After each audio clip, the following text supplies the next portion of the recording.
Hello, and welcome to the EcoCast by Actual Tech Media. Our topic today, Zero Trust Security. Might sound simple, right? Security with zero trust, sure, yep, makes sense. But these deceptively simple words are hiding a much broader idea than many of us realize.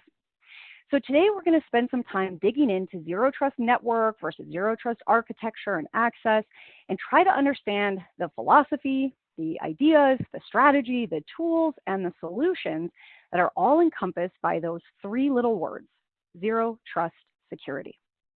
Luckily, today we will be joined by top innovators from Palo Alto Networks, Keeper Security, Rubric, Hewlett-Packard Enterprise, and AMD.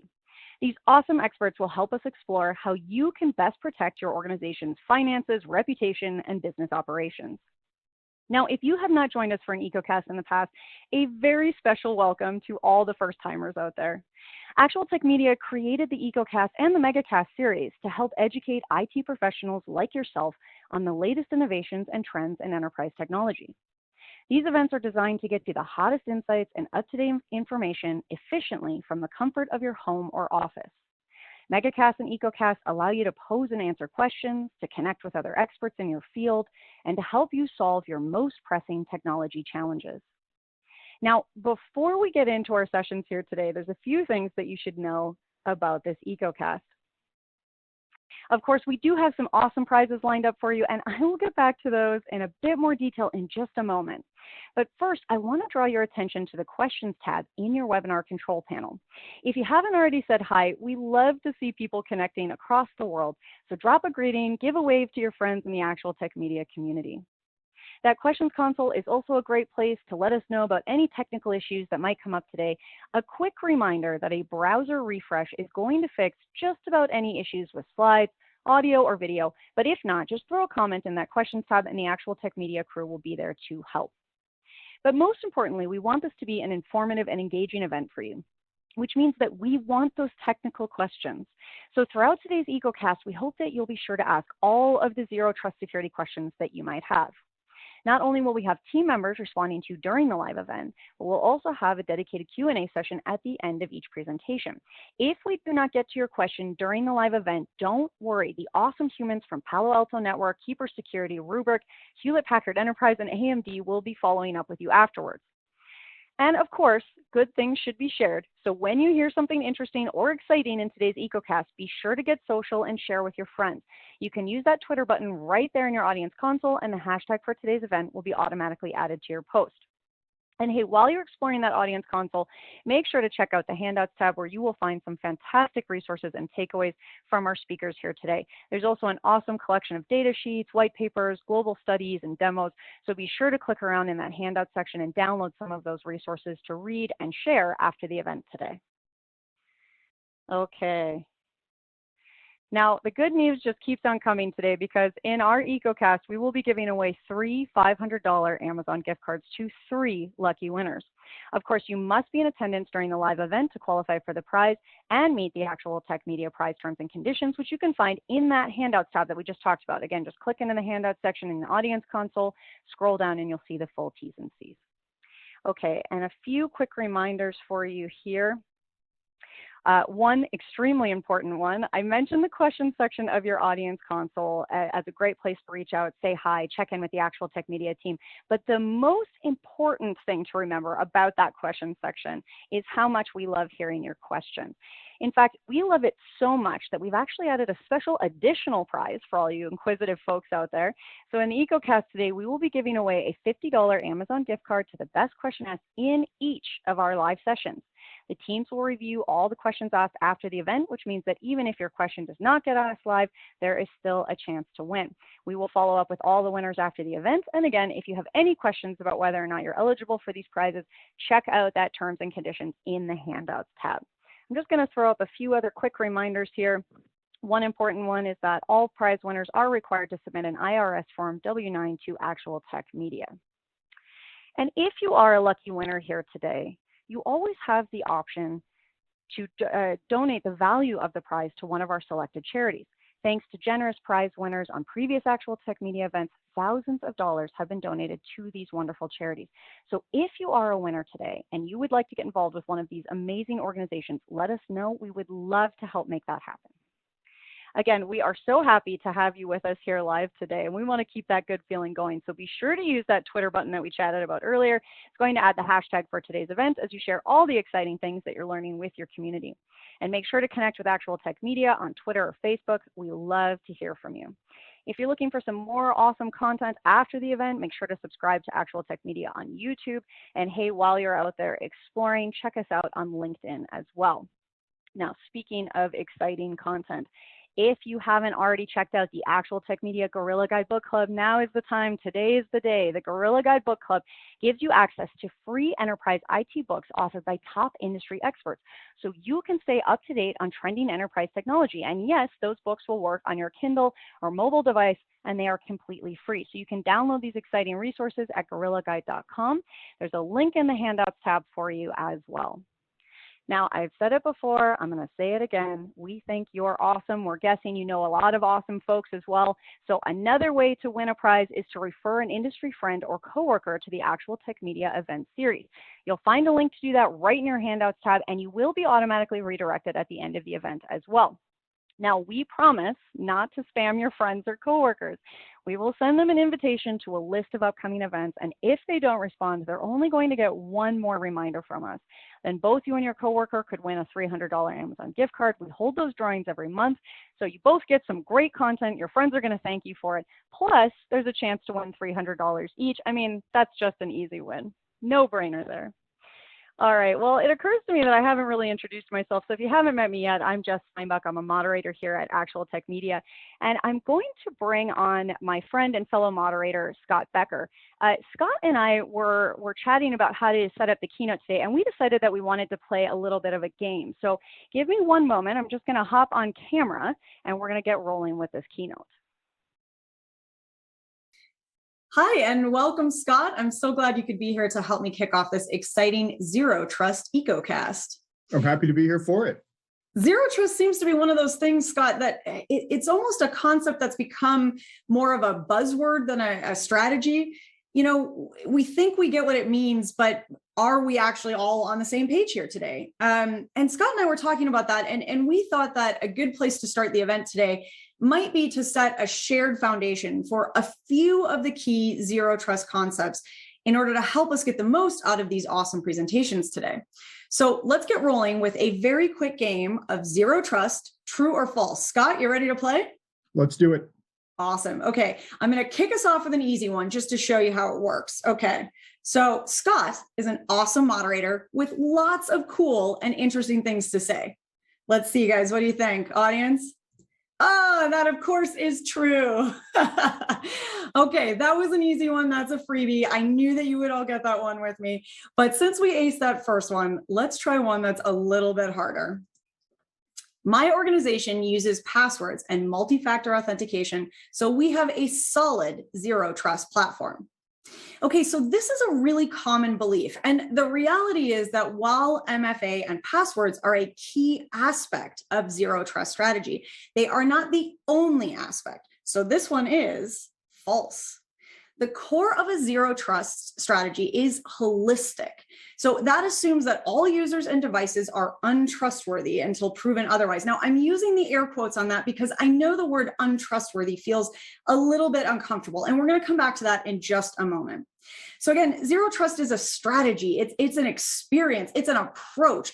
It is built on more than just one platform or one parameter.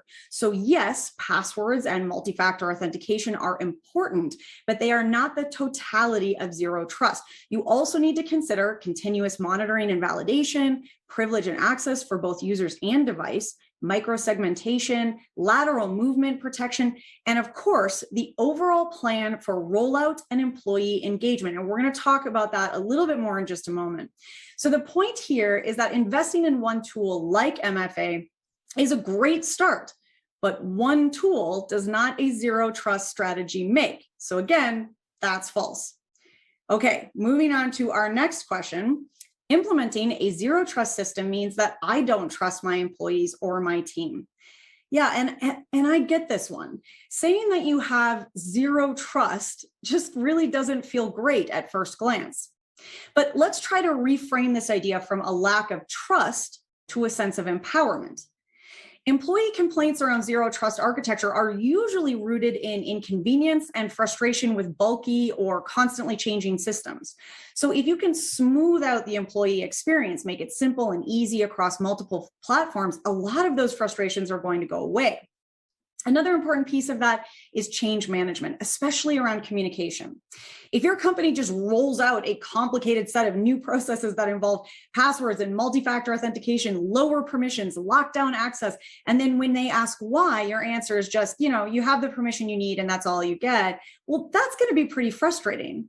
So a few key things there. First, it's important to do some research and really strategize before you set permission levels and access for employee roles. Do you actually understand what each role in your organization uses and needs in terms of access? If you just make an arbitrary decision about permissions without checking, you very well could create a system that is overly complicated and full of unnecessary red tape. The second aspect of that conversation is perception. If this plan is rolled out with no explanation, it can create a sense of mistrust and potentially even pit employees against leadership or against your IT team or both. So that's why it's important to switch the conversation to the idea that we're all empowered to protect our organization together. Take the time to explain the threats and why zero trust strategies are a good solution. Self-efficacy is an awesome tool here. So be sure to involve key stakeholders from all teams in the conversation during the strategy phase. Asking these stakeholders to become change ambassadors gives them a sense of control and investment, which takes the conversation from a corporate mandate to a shared mission that the whole team accepts and builds together. So that was a very long-winded way of saying that is false. All right, Scott. Well, I have had fun being the quizmaster so far. So why don't you take us through the next few? Okay, great quiz mastering there, Jess. So let's get to another common idea. Zero trust is a single architecture. You might think this because the nearly interchangeable terms with zero trust are zero trust architecture and zero trust network architecture. But this one is false. Okay, so full disclosure, I took this sentence from the August 2020 NIST special publication on zero trust architecture. It's a great document, by the way, for getting a full understanding of zero trust. And they use this sentence, but with the word not in it. So zero trust is not a single architecture. Instead, NIST defines zero trust as a set of guiding principles for workflow, system design, and operations. So at the core, we previously thought of the network perimeter as the place where security happens. With the rise of remote users, bring your own devices, and critical cloud assets outside the network boundary, that security model couldn't hold up. And an additional problem was, just like Jess mentioned, once networks are breached, attackers can move laterally.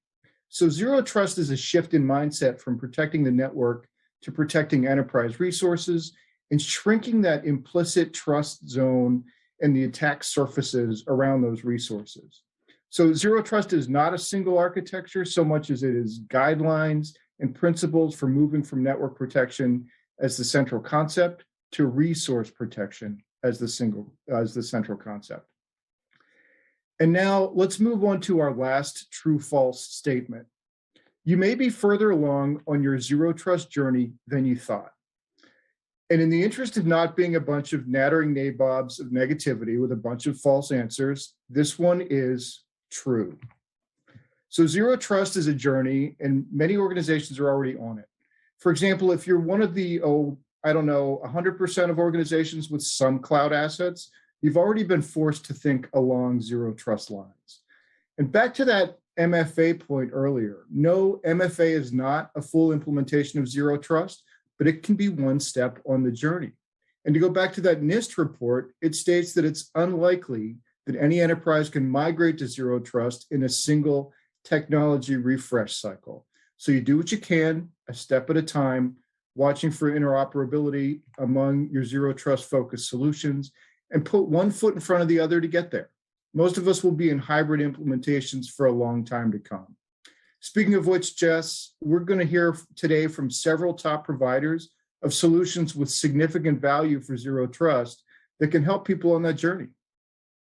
I love that. And nattering nabobs are my new favorite words of the day, Scott. So that's awesome. On that note, let's wrap up with one last question. This one's going to be a real tough one, guys. Okay, true or false? You are all amazing, and we are going to have an awesome day together learning cool things about zero trust. Okay, I think you all know where this is going. That is 100% absolutely true. And with that, I think it's time for us to jump in. So Scott and I are going to head back off camera to pick up our first session of the day. Scott, this has been a blast. Thank you so much for being here with us. Let's get on with the EcoCast.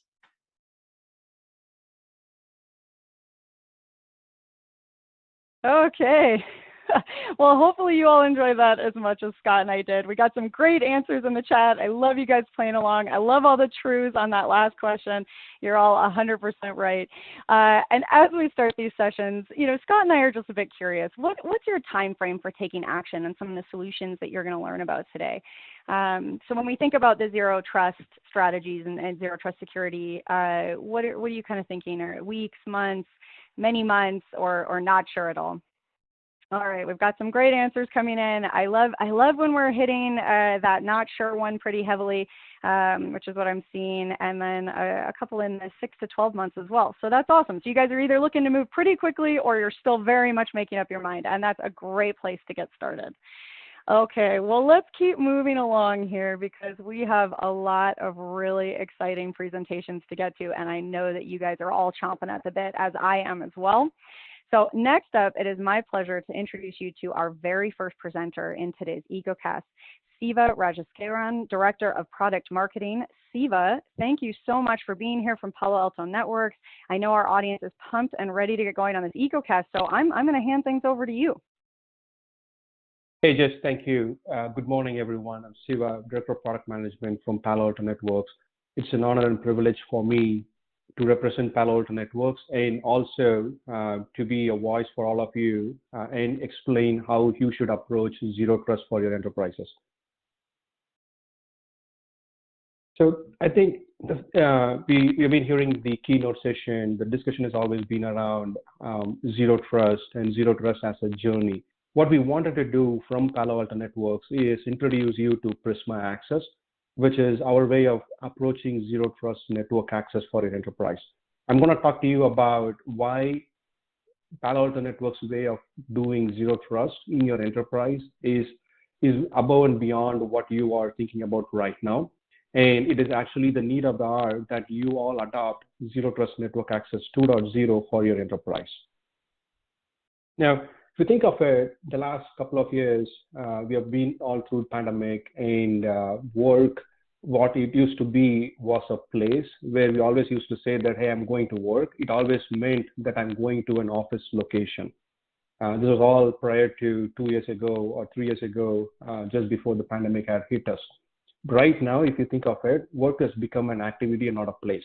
And we are all experiencing this. We don't go to office all the time. And while offices have started to open up, we see the trend of hybrid work going to be the phenomenon that will continue to be here. And not only that, what has also happened is apps which were traditionally in the data center have all started to move to the cloud and SaaS. Apps have become the more prominent way of accessing applications. But what has also happened is during the pandemic, that migration of the apps from the private data center to SaaS has accelerated multifold. We see a lot of applications now, and many of these enterprises that we have spoken to have a lot of applications which are like SaaS-based now, which would be something that you are also facing in your enterprise, I would imagine. And we talked about this. Users like you and me are not going to be at the office location. We're going to be anywhere. We're going to be accessing all these apps from all those locations, and that is also as a context something that we should all think about. Apps are going everywhere. Users are going to be accessing these applications from all the different locations. Now, while this is something which we have all seen and experienced, one thing that we should pay attention to is that the attack surface which is a way through which our attackers or bad actors can get into an enterprise, has increased by a lot. And what I mean by that is users who were traditionally inside the office location were protected by a perimeter firewall. An application which used to be inside the data center were also protected by the perimeter firewall. So it was one attack surface that you need to go manage and secure. But with users going everywhere, apps can be accessed from anywhere in the world. It means the attack surface has exploded by several factors. And what this also means is many enterprises, many customers that we talk to, including our own IT Palo Alto networks, they are trying to find ways to continue to find a way to secure their enterprise. There is investment that's being made to secure the SaaS applications, investment that is being made to provide secure access to internal applications. And they're also thinking about how do I provide secure access to internet?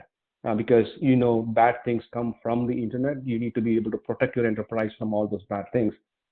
So many enterprises are investing a lot of money on multiple different tools to protect this attack surface. And this is where we see there is a challenge for all of us. You can have point products to pick from to be able to provide security, to be able to protect the attack surface. But you need to also look for something which is more consistent across all of your users, all the locations that you have. That is what we see as a problem that we also have to solve for. The world has solved this problem in multiple different ways, starting from early 2010s, where VPN was a way for users to connect to the application. There was a VPN connection that was made from an agent. And once the user got connected to the VPN gateway, the user was put on the network, like they were virtually placed inside the network of the data center, so that it virtually makes you feel that the user is in the network and access those applications. But VPN, as you know, will give you access to the entire network, and it means the principles of zero trust, which is least privilege access, is completely broken when you place the user on the network. And early 2010s, what was also happening was there was software-defined perimeter like SDP architecture that we are all knowing about, and several other vendors who thought zero trust has to be the next thing for everyone to follow, the right thing to do. But the implementation of ZTNA by these SDP and other zero trust vendors is all based on connecting users to an application, and it required to verify the user, validate the device from where they were connecting from, and then they were directly given access to the application. In one way, this is the first step towards zero trust, but that is not the final step. And the reason I'm going to tell you more about why that is a problem, the problem is because when you connect the user to the application, that's a check and balance that you did at the time of user connecting to the application. What happens to the user after that? Is the user turning out to be a malicious insider? What happens to the application after that? Is the application vulnerable? Can somebody exploit the vulnerability of that application? And between the transaction between the user and the app is a transaction, is a flow, is a session where malwares can be passed along. You need to be able to look for all of those, because connecting user to application is not going to be enough. You need to be inspecting the traffic for any security incident that could happen in the enterprise. And that is where you need to be thinking about ZTNA 2.0. And ZTNA 2.0 from Palo Alto Networks will offer you that continuous security inspection that I just talked about. So what I want to talk to you using this, the information that is available on the screen is Prisma Access offers you Zero Trust Network Access 2.0. And we define there are 5 principles for every enterprise to think about when they approach zero trust. And zero trust is going to be a journey for you. And what we recommend that you do is you look at where you are and you identify where you want to be, and then start to chalk out your steps from now to the final destination. And your final destination is a solution that would give you answers for all the 5 principles that are laid out here. So what are these 5 principles? First principle that you should remember is the principle of least privileged access. You do not want to give access, broader access to an application for any given user in your enterprise. Users could be your employees, they could be your partners, they could be your contractors. So you need to be identifying who the users are and be able to grant access to applications that they're authorized to have access to. Now, this is where I want to bring out a key difference between traditional approaches of ZTNA and what we from Palo Alto Networks offer as part of ZTNA 2.0. Generally seeing around the industry and an access to an application, the application is actually defined by using FQDNs, IPs, and port numbers. For example, if I were to say I want to give access to Siebel server in my data center, I would define that as siebel.acme.local. And I will define a port number on which the Siebel server could be accessed. Or if I want to give access to Zoom, I would define Zoom as an application, but behind the scene, the definition of an application like Zoom is the FQDN of the Zoom itself. Now you can ask me, hey, it's a user connecting to the application. You've defined the app using FQDN and IP. So how is it not least privileged access? The answer lies in how you have defined that application itself. Like I said, by defining that as an FQDN, and by what you have done is you're going to give broader access to that application. I'll give you an example. Let's say you have a SMB server in your data center and you wanted to give access to that SMB server. SMB, as you know, operates on port 445. And to give access to that application in the traditional zero trust network access vendors, any SDP architecture that you see out there, they would say, define that application and define the port 445. And you think you've given access to SMB, but what could happen is a user would be able to connect to that IP using port number 445. And the connection could be over SSH or it could be over Teller. All of that is possible. So you think you've given access to SMB, but inadvertently, knowingly or unknowingly, what you have done is you've given access to SSH into that SMB server. That is what we say is bad for any zero trust solution, because end of the day, you want to connect the user to the application and you need to clearly identify what the application is. You should have granular access control for those applications. When you use Palo Alto Networks Prisma Access, you can differentiate between Zoom, a Zoom meeting, and a Zoom chat, and a Zoom file upload and download.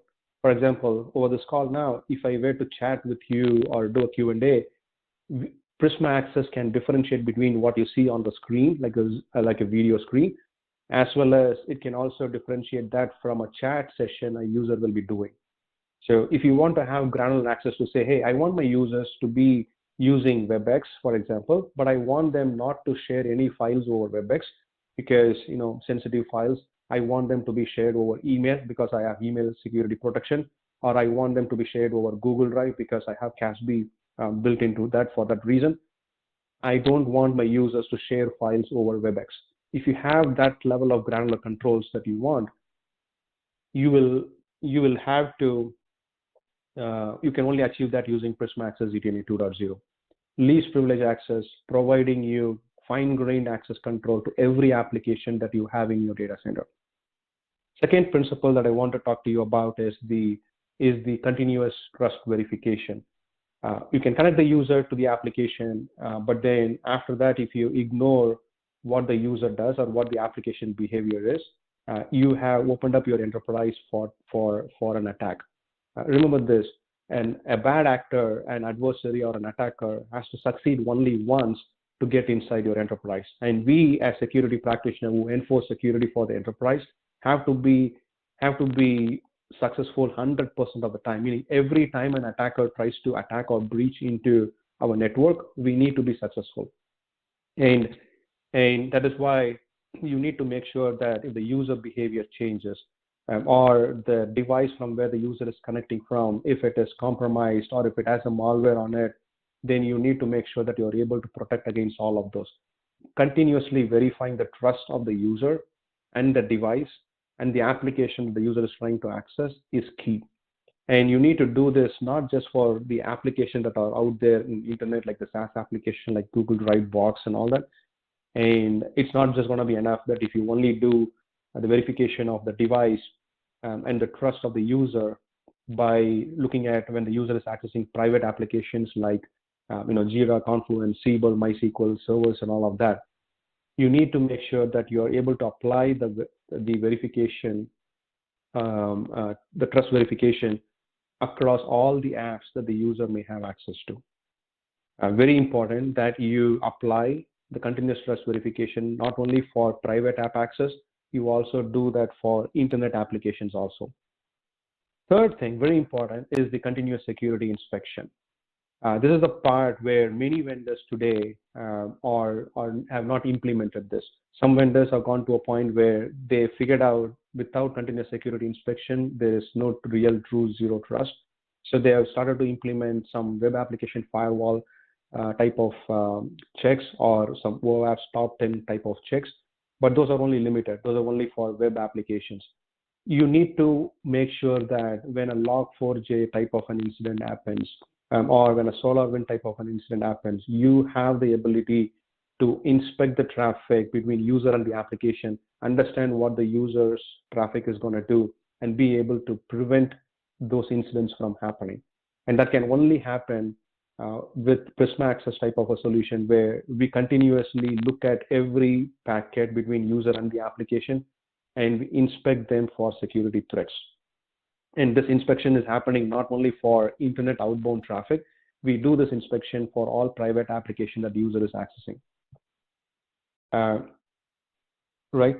So the next thing I want to talk to you about is protecting all data.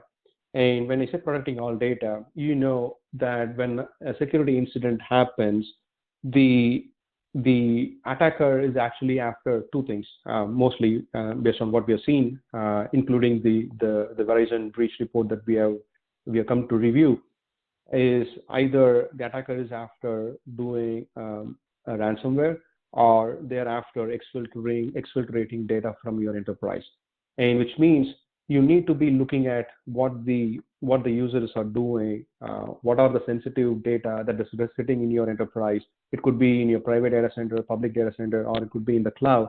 You need to have a view of all the sensitive assets in your enterprise. You need to know who has access to those sensitive assets and what are they doing with those sensitive assets.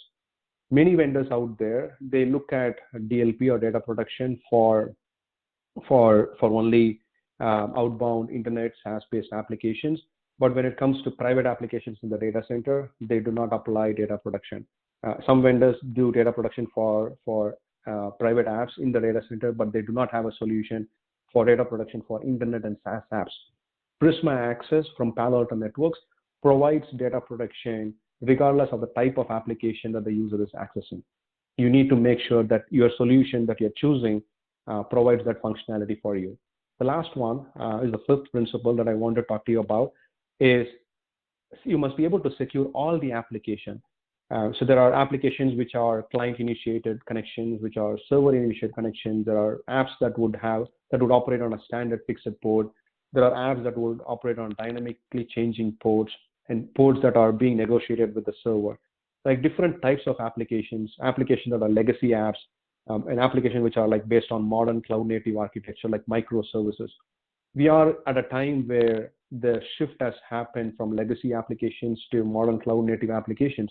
But at the same time, I think Scott and Jess were talking about this earlier, this is still going to be a hybrid type of an environment for us. What I mean by that is you will still have legacy apps in your world, and while you're migrating to this cloud-native microservice type of applications, you need a solution that is able to protect against, secure all of these applications. And Prisma Access, with its application ID, the ability for us to identify applications based on our app ID signatures, is well positioned to protect, to provide security for all these apps, legacy to modern cloud-native apps. So these are the 5 principles that I want you to remember. Like I said, many vendors out there have zero trust solutions, but you must always think about, where do I want to be 3 years from now, 5 years from now? What would give me the peace of mind to protect my enterprise from all these advanced threats and sophisticated methods that the adversaries are using? And trying to remember these 5 principles will help you figure out the right vendor, the right solution that you must invest in as you think about adopting zero trust for your enterprise. The other thing is, you can have all this fancy, the best-in-class security for your enterprise, but if it comes in the way of user doing their work, if it comes in the way of productivity for the end users, then all the security measures that we have put in place is all going to be, thrown out of the doors, because users will find ways to break away from the security controls that we put in place if they find that it is coming in the way of them doing the work. That's why when we built Prisma Access, we were pretty confident that the solution must provide the best user experience for the end users. So our job is to make sure, like your employees, the partners, and the users in your enterprise are able to access their application all the time and with the lowest latency that is possible. So our SLA for our customers is 99.999% uptime. And we have the lowest latency that is possible in terms of security processing. So 10 milliseconds or less is what Prisma Access will take to do all the security inspection that I talked to you about. We will inspect the user, the device, the application, to verify the trust. We also do deep packet inspection to understand if there's a malware or a threat in the flow, in the session between user and the application, all within 10 milliseconds or less. And not only that, we know the world is moving towards SaaS applications, and we have several SaaS applications that your users are going to be using. We are the only solution out there who provides performance SLA for SaaS applications. We have the SaaS SLA for several applications today. It's not for all SaaS apps, something that you need to be paying attention to. It's for the most common SaaS apps that we have SLAs for. But we are the only solution who provides SLA for these SaaS applications. And if you wonder how are we able to provide this level of SLA for our customers, and how are we also be able to guarantee that there is 10 millisecond performance SaaS processing SLA, and we're also able to provide SaaS SLA for our customers. It is because Prisma Access is architected on top of Google Cloud and AWS, the public cloud providers that we are using today to build the whole architecture. And with all the the technology advancement both Google and AWS has on the cloud architecture, we are just leveraging what they already have, and we are building on top of it, which means it puts us in a great position to offer the best experience for our end users. And we have presence in about 100+ locations around the world, which means your users will connect to the nearest edge in the cloud, and they will ride the premium backbone that Google has to offer for you. If you have to take away one thing from the cloud scale architecture, I would say just remember this part. The 4K HD videos that we watch on YouTube, they're all powered by Google, and Prisma Access is running on that architecture. The other thing that I want to talk to you about is when you choose a vendor for Zero Trust, and especially a SASE or SSE vendor that you're trying to review, you should look at where are they built this infrastructure on. Is it a common shared environment for all customers, or is it a fully dedicated isolated data plane for every customer? Prisma Access provides dedicated data plane for every customer that we have. And if you're a customer, you want 2 Prisma Access tenants, each tenant will have its own dedicated data plane. Unlike other vendors out there who have a commingled data plane, like a data plane that is shared across all customers. Where is the problem if they do with the approach that they have taken? The problem is there is always a noisy neighbor problem, meaning one customer who can abuse or overuse the system or the infrastructure can impact other customers in their world. In Prisma Access, because it's complete dedicated data plane, you own your destiny. There is no fate sharing when it comes to Prisma Access. The other part you should also remember is because it's a commingled data plane, there is no control on individually updating a given tenant. For example, we're a little far away from Thanksgiving, but think about Thanksgiving. Retail customers are going to be thinking about, hey, I want an environment which is up and running. I don't want to go through an upgrade during this Thanksgiving time because this is where my business happens. And making sure that upgrade is successful for the rest of the customers, and keeping the retail customers out of the upgrade cycle is all going to be possible if you have a dedicated data plane. We can provide dedicated attention to every customer because we provide isolated data plane for all customers here. And the next thing you also have to think about is because the data plane is going to be shared with other solutions, it would also mean the IP addresses will also be shared across all customers. If you are in the habit of allow listing and deny listing application access based on where the user is coming from, like the source IP, then Prisma Access gives you that ability because you own a dedicated IP for your enterprise. That IP is not shared with any other customer. When you do allow listing and deny listing, you can stay at peace that these are users, your users coming from those IP addresses. Very important when you think about choosing that solution. Hi, Siva. I'm so sorry to interrupt. I just wanted you to give you a heads up that we're running a bit short on time, and I want to make sure we get to some questions. So giving you a minute or so to breeze through. Right. We will do that. Thank you so much. Yeah. So absolutely. Right. I'll just take 2 more minutes to talk about a couple of other things here. One is the ability for you to not only provide the best user experience at the same time using our autonomous digital experience management to monitor what the user behavior is and to provide ability for your IT team to look at the traffic between user and the application and see where the problem could be so that you can provide the best experience for your users. So what I want to do quickly is, just remind you of a couple of things. One, the solution that you choose, like I said, should meet the 5 principles that we laid out, and it should provide the best user experience. And the last but not the least, you should have a solution that provides one unified product for you, a single pane of glass to manage all of your infrastructure. And you need full control over users, applications, and data wherever they are. And when an incident like Log4j happens, are you able to look back and then say, hey, an answer, are we fully patched against Log4j? If we are compromised, who are the users who are infected and what are the devices that have been compromised? To be able to get those data, you need one unified product. Prisma Access offers that unified product for you. So with that, I can start taking questions. Awesome. Siva, thank you so much, man. You clearly have just tons of information. I wish we could stay and talk to you about this all day. I want to point out the QR code you've got up on the screen. Do you want to let us know a little bit about that?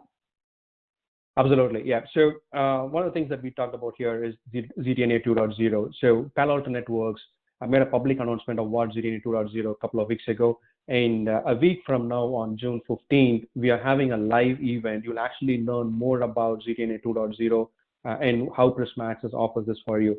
This is the event where we will do demo of our product. You can actually feel the product and also make decisions on your Zero Trust journey by signing up for this event. I love that. Okay, I'm going to ask this one question that came in because I think it's a great one and it's a good place to start for our first session in the EcoCast. You just gave us a lot of reasons to explore with Palo Alto Networks. What is the main reason, the main benefit for adopting a Zero Trust network access? Absolutely, Jess. So anybody who's looking at Zero Trust, they're trying to look at how do they protect their enterprise from all bad things. So you need to making sure that there is no security incident that's happening out there. And when a security incident happens, it does not lead into a breach. The best way to do this is to adopt Zero Trust. And when you look at Zero Trust, and what I would recommend, like we talked about, is you need to make sure that you pay attention to everything that happens in your enterprise, get full visibility, be able to look at all the control measures that you can take. More importantly, do not allow access to application and ignore. You should do continuous trust verification, inspect every flow that happens between user and the app. That's the only way that you will be successful in your Zero Trust journey. And with Palo Alto Networks, I would say there are like 3 different use cases that you may be thinking about: VPN replacement, CASB replacement, or secure web gateway replacement. You can start anywhere in these 3, and starting point does not matter. Because Prisma Access is a unified product, you can always add on to other use cases, and you will be able to be on the same platform, getting Zero Trust along the way for you. Awesome. Okay, that's great. I'm going to ask you one more question before we move on, but I do just want to point out to anyone that hasn't seen already, on the screen here, we have a poll question. We would very much like to know what additional information you would like about the Palo Alto network solution. So please, if you haven't filled that out yet, do take a moment. That feedback is so important. Siva, like I said, I could talk to you all day, but I'm going to wrap up with one last question. If somebody is looking to get started with Palo Alto Networks, and you've already mentioned this awesome event that people can sign up for, what is the first step? Where should they go? How do they get started? Yep. So I would say attending the live event first because there are more details that are going to be shared with you on June 15th. The next thing I would say is talk to your Palo Alto Networks account rep, and they would be able to connect you with teams like us who can give you, walk you through the demo and give you an environment where you can actually do a proof of concept and get to see the value of the solution. That's perfect. Well, Siva, again, thank you so much for such great information. It's been a pleasure chatting with you today. Thank you. All right, and thank you to everyone who took the time to fill out the poll. I'm just going to leave it up for a second more because I want to give you a chance to fill that out. I do want to remind you all about the handouts tab in your audience console. You can find a white paper there from Palo Alto Networks, ZTNA 2.0, the new standard for securing access. Super interesting read, so be sure to click in and download now. And guess what, guys? It is already time for our first prize drawing of the day. Are you excited? I hope you're excited. I am excited. I do want to remind you all that all of our winners must be in attendance at the live event, and we will be in touch about claiming your prize after we wrap today. Okay, so our very first winner of a $500 Amazon gift card today is John Opager of Illinois. John Opager of Illinois. Congratulations, John. And again, thank you to everyone who took the time to answer our poll. Now, we're going to keep zipping right along in our EcoCast here because we have a very exciting speaker to introduce next. Tim Wilmore is here today from Keeper Security. Tim Wilmore is the Senior Solutions Engineer at Keeper Security. Tim, thank you so much for being here with us. Yeah, I'm glad to be here. Thank you for having me. Absolutely. All right, my friend. Well, we're a bit behind in time, so the platform is all yours. Go right ahead. All right, thank you. So I'll be quick. I don't want to make people wait too long for this. But yeah, like I said, my name is Tim Wilmore. I'm a solutions engineer here at Keeper Security, and so I'm just here to talk about password security and with regards to zero trust here. And so I'm really excited to see what we have to offer for you guys. But just a quick high-level overview of where Keeper came from, what we are. We've been around since 2011, so we got about 11, 12 years of experience under our belt. So a lot of time to build all this to help really serve the millions of customers you have over 120 different countries. And we're able to provide for those customers because we have 4 global offices around the world. Our primary headquarters here is here in Chicago. We have an office in El Dorado Hills near Sacramento. We also have 2 international offices, one in Ireland and one in Australia, to be able to serve our customers around the world. And so with that, we're able to provide a lot of great information about security and password management from Keeper, but really why does Keeper do what we do? And that's primarily because organizations are in a cyber war. Everybody's being attacked. You watch the news, you hear about a hack here, a breach there, and unfortunately we're getting really desensitized to it. So Keeper really wants to get the forefront of really what's going on and really putting it into it, because we've discovered that there's a couple primary reasons to why we're at a cyber war and what's going on behind the scenes, because it seems like 81% of all breaches we see here are due just to simple weak passwords and related controls to that. That's 1 in 5 breaches are caused because of simply a weak password. And we've discovered there's over 20 billion compromised credentials discovered on the dark web. And that's billion with a B. That's a lot. That's almost three credentials per person on the planet. So that's just a lot of vulnerability out there. And all these breaches out there, they're costly. And so these data breaches, depending on the industry you're in, these are double digits of millions of dollars to recover from these data breaches, depending on the vertical that you're in. And so this is something that's really alarming here, because these breaches that we can avoid just by simply having more complex passwords, a stronger password hygiene, I can really solve a lot of this. And so what's the core problem behind the issue here? And so the core problem here is a lot of the organizations don't have control over what's going on within the password space and password security and password hygiene, because we have passwords all over the place. And there's really no visibility over the dark web monitoring activity. So Keeper actually has a really powerful solution for the dark web monitoring, so we can see in real time when these breaches actually take place. And we need to make sure all these endpoints and secrets and credentials are all protected, because a lot of us probably have some sort of Active Directory or maybe some group policy you deploy out there. But that doesn't protect all passwords, because not everything is incorporated with our Active Directory or some sort of single sign-on. So what's the best solution to provide for that? Coming here with Keeper is we are the most effective defense against all these attacks for ransomware and data breaches, because we have that visibility of exactly what's going on. We have really powerful and robust reporting tools. We have a dark web monitoring platform that gives you full visibility in real time as things happen. You get the ability to also lock down everything that's going on. Anything that has a password on it, we want to make sure everything is really safe, really secure, because of our zero trust and zero knowledge architecture that I have available for you. But with the integration as well for any SAML 2.0 solution, so you name it, like Azure, Okta, Junkpile, we have integrations for those. Your on-premise Active Directory, SCIM protocols, APIs, you name it, we have integrations for all those solutions available for you. And it also just improves your employee and user productivity with that ability to have your credentials being auto-filled, auto-submitted. You go to a website, it'll auto-fill that really strong, complex path that Keeper helps generate for you.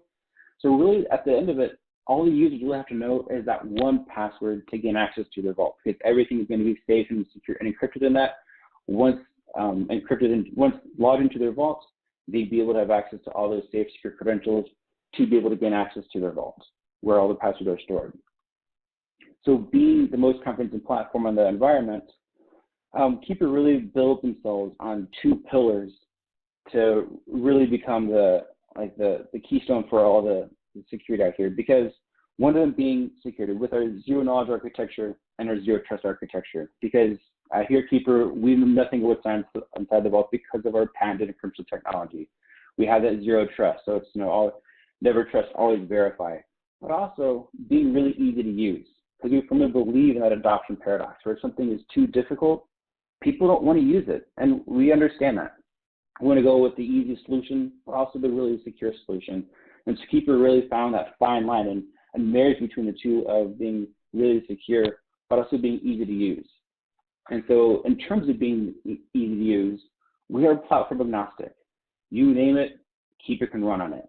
Whether you're working to use the mobile platforms, we are iOS, Android, BlackBerry compatible, as well as on the desktop side of things, whether you're running Mac, Windows, any flavor of Linux, we can meet the customers where they're at and be able to support whatever operating system they're utilizing.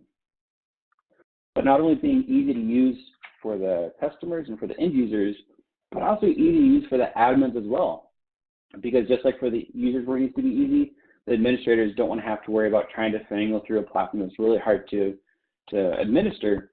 So having easy to use admin console, where when you first log in, you get a really easy to navigate dashboard. You can see your top events of what's going on. You get a quick look at your secure dot, where you can see your password strength and your breach watch, which we talked about earlier. There's a dark monitoring tool. So it makes it really easy to look and facilitate through all those platforms here. But you also have the ability to do these real-time security audits. So as you learn, 81% of those data breaches are covered with weak passwords. So let's see where those weak passwords are. This lets us know how we can help our users improve to not have those weak passwords. What can we do to make sure everybody has really strong passwords? But not just strong passwords, unique. We don't want to have repeat passwords all over the place. We want to make sure every password that we use is unique and complex. But not only can you see what's unique and complex here, we do have the ability to apply these enforcement policies. To enforce, we do have those complex passwords, those unique passwords. There's a lot of functionality we can enforce here through these enforcement policies. But what's really powerful about Keeper here, when applying these role-based access, is when you build out these policies, we are not a one policy fits all solution. You have that ability to apply these restrictions, to apply these enablements to individual users, to teams, which is a group of users, you can have things be applied globally as well. But you also have the ability to apply multiple policies to multiple people. So maybe you do have some global policies around the board to make sure you can achieve your HIPAA compliance, your GDPR compliance, your SOC 2. These are all things that we can help enforce. But then maybe you have another policy that gets more applied to the lower level employees that might need to have more restrictions as opposed to somebody in IT. And so Keeper allows that flexibility when building out these policies in here. Additionally, there is a dark monitoring platform here. So what we can do as a dark monitoring tool is for the users, we can see if they do have at-risk credentials. We can see if their passwords have been found in the dark web. But this still does adhere to our zero-knowledge architecture. So here at Keeper, we don't know what these passwords are, which is great because you don't want us to know what these credentials are. As long as these passwords are really safe, really strong and secure, that's all that matters.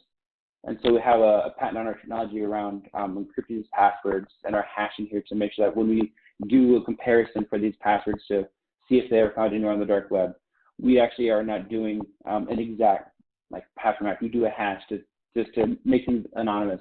So here at Keeper, we don't know what the passwords are, and that's exactly how it's supposed to be, but we can still do an exact password match to see if any of the users have any room for improvement, to see if they do need to change those passwords, to rotate them.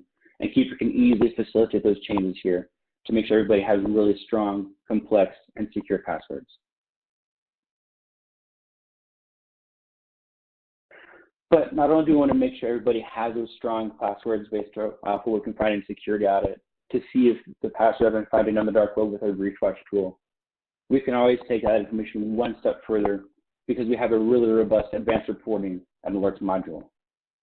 What's nice about this is over 140 different events we could report off of here within this ARM module. So whether we want to see the information with regards to breach watch, to see if people have been locked out of the account because they have too many failed login attempts, maybe they're editing or deleting or they're accessing high profile records because we can report off of that. All the information is here, so we can build these really comprehensive historical reports. But when we take one step further to our alerts module, this is where we can actually notify you, the admins, or even the users in real time when those same 140 events get triggered. And so you can actually tie those breach watch alerts into the ARM module here. So we can actually notify the users in real time when a password has been flagged for being found anywhere on the dark web. So it's really powerful to let them know so they can feel empowered to go in and change that password when needed, so they're no longer a vulnerability and a liability to our organization.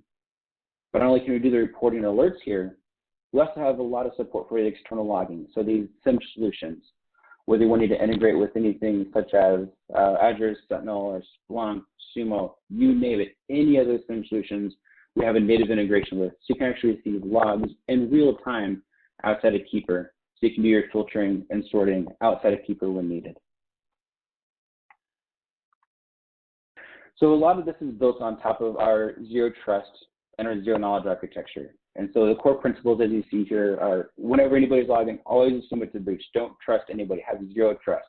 You verify explicitly. So whether it's through the email, through your method of single sign-on, so for identity provider, Azure, Okta, you name it, the master password, two-factor, which is always encouraged to use, but also ensuring that the least privileged access is available for the user as well, because you only want them to have access to what they need to do, so that way they're not reaching down what they need for the potential risk of doing something that they're not supposed to do.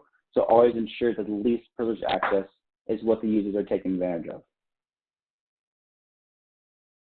So what are the benefits of zero trust? So it really minimizes the attack surface here. So you're really limiting what the users can do since you're limiting what that access they have, but also it reduces the risk of password and privilege abuse here. So you're actually reducing the risk of any sort of data exfiltration, but it also supports the compliance initiatives. So Keeper, we are FedRAMP compliant, we are GDPR, we are HIPAA by nature because we actually don't store any of the user data on our devices.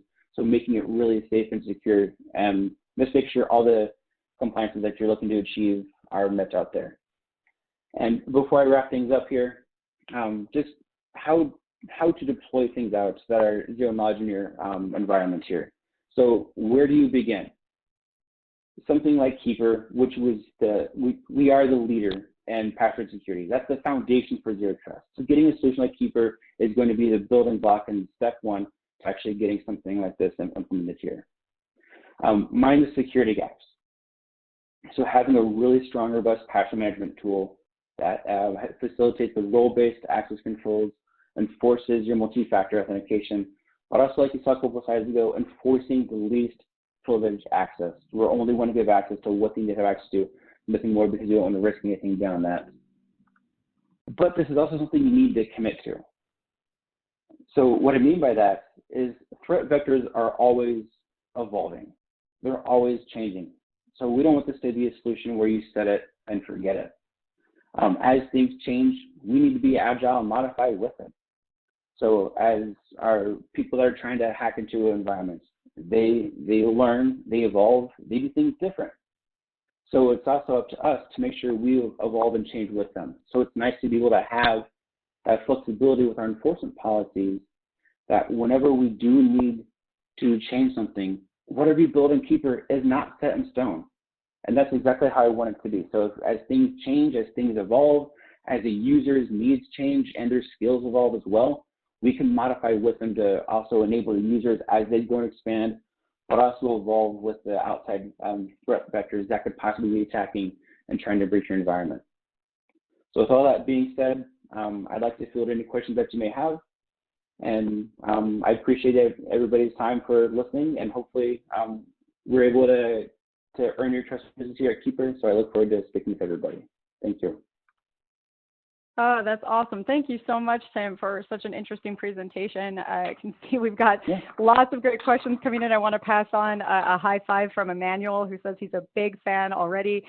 Stephen Palmer also just chiming in to say what a big fan he is of you and the presentation. So lots of good vibes out there, Tim. I do want to jump into the Q&A, but I also want to point out oh man, I'm sorry, our whole Q&A just got flooded with high fives for you, Tim, so that's great. I do want to point out that the poll is up there, so if you could please take a moment, let us know what additional information you would like to get from Keeper Security. This is really important feedback, helps us know and helps Tim and his team know how to follow up with you, so please do take a minute and fill that out. Okay, you ready to dive in? Let's do it. Let's do it. Okay. Let's go. Yeah, Tim's got the energy today. Okay, well, we got this question from actually a few people. Janelle and Daniel were both wondering if you could dig into how Keeper actually differentiates from maybe more legacy password managers. What's unique about Keeper Security? So there's several patents that make Keeper unique, something as simple as a login flow. So when you log into Keeper, just the flow is different because you put in your username and you actually have the two-factor code before the password. And a lot of people don't really think about that. And then when you see that in a demonstration for Keeper, like, wow, how can I never see that anywhere else? It's actually patented to Keeper, so you're not going to be able to see it anywhere else. But the reason why we do that is it protects that password. Because if you can't get past two-factor, then you can't do any brute force, critical stuffing attack, bot attacks on that password. So it's simply protecting that login flow is one thing that makes Keeper unique to everybody else. But when it comes to security as well, we actually have another patent on our encryption model. And so every solution out there, including LastPass and Dashlane and all those legacy platforms available, they encrypt the vault, which is great. They all use the 256-bit AES encryption. That's great. Everybody does it. But Keeper takes it one step further because we actually encrypt every single record inside that vault. So let's say, for example, you have 300 records, 300 passwords inside your vault. So that's 300 unique AES 256-bit AES encryption keys inside that vault. So when you log into your vault, that actually decrypts every single unique key inside that vault. So think of it like a house versus a bank. The legacy solutions like a house. So they kick through the deadbolt on your front door. They have access to everything in your home. Whereas Keeper's more like a bank. They may be able to go through the front door, but then inside that vault, you have every single safety deposit box there. They require that public and a private key to get into that one single record. So it makes everything just that much more secure when coming to a solution like Keeper. One of the other big differentiators is we also support an offline mode. So what that means is the users are in an air gap. There's no internet. They're traveling. There's no way to get online. They can still access their desktop application on their computer, the mobile app on their phone, to still gain access to the vault, to pull any credentials, any secrets, anything that's inside the vault. So even though they don't have access to the internet, that doesn't matter. That's not a limitation to be able to gain access to Keeper. I love that. Great question. Those are some great uniques there. I think you may have actually just answered those because you named some big numbers inside the bank there. But just to clarify, Bradford was wondering if there are any limits to the number of passwords that Keeper can store. There is not. You can have as many passwords in there until your heart's content. Put as many as you want in there. That's perfect. And there will not be any performance degradation or anything. If you get like 1,000, 10,000, 50,000 records in there, go for it. We love it. That's awesome. That's go wild, Bradford. Go wild. Right. Have fun. Yeah. Okay, you also mentioned earlier a lot of the customization, and this was an early question, so I'm hoping Frank felt that he got the answer. But just to clarify, they can set based on standards around where things are stored, right? If they have issues with global scalability and things need to be inside the U.S., is that something that can be set, those parameters? Yes, absolutely. We have data centers here in the United States. You can make sure the data does not leave the United States. Same for GDPR, for compliance over there. We have an EMEA data center. Things won't leave there. So depending on where you are, we can limit the data reach based off that data center. So absolutely. That's awesome. This is an interesting one. Deb, she's on a lot. She has students that she works with, and so she's asking how she could get them started with a password manager. But I'm wondering if maybe you have any thoughts on how to tell that story in general for somebody maybe that isn't dealing with students but dealing with employees. You know, if what's the biggest argument for why this should be adopted? I think the biggest argument would be to have somebody watch the news. Have somebody watch the news to see all the data breaches that are out there. And you'll be surprised how many of those breaches are due to customers that don't have any sort of password manager available. So it's just making sure all the passwords are really safe and secure inside an encrypted vault is the number one reason. But also just really the ease of use, because once customers get involved with Keeper, it's really the only password the users need to know is the password to gain access to their vault, because inside there, you could have passwords that are 10, 20, 90 characters long. Keeper will keep track of that for you. So you go to a website, Keeper will can autofill that code for you. So you don't even need to know that password. So as long as you're able to get into your vault, just makes everything really simple beyond that. Plus, there's also that ability to share credentials. So if you're working with a team and you need a shared account, you can share a record. You can even share a folder to your peers so that everybody has access to that record. And those records don't just have to contain a password. You could also integrate two-factor codes into those records as well. So you get a website where it's prompted for two-factor. Keeper can actually act as like a Google or Microsoft authenticator.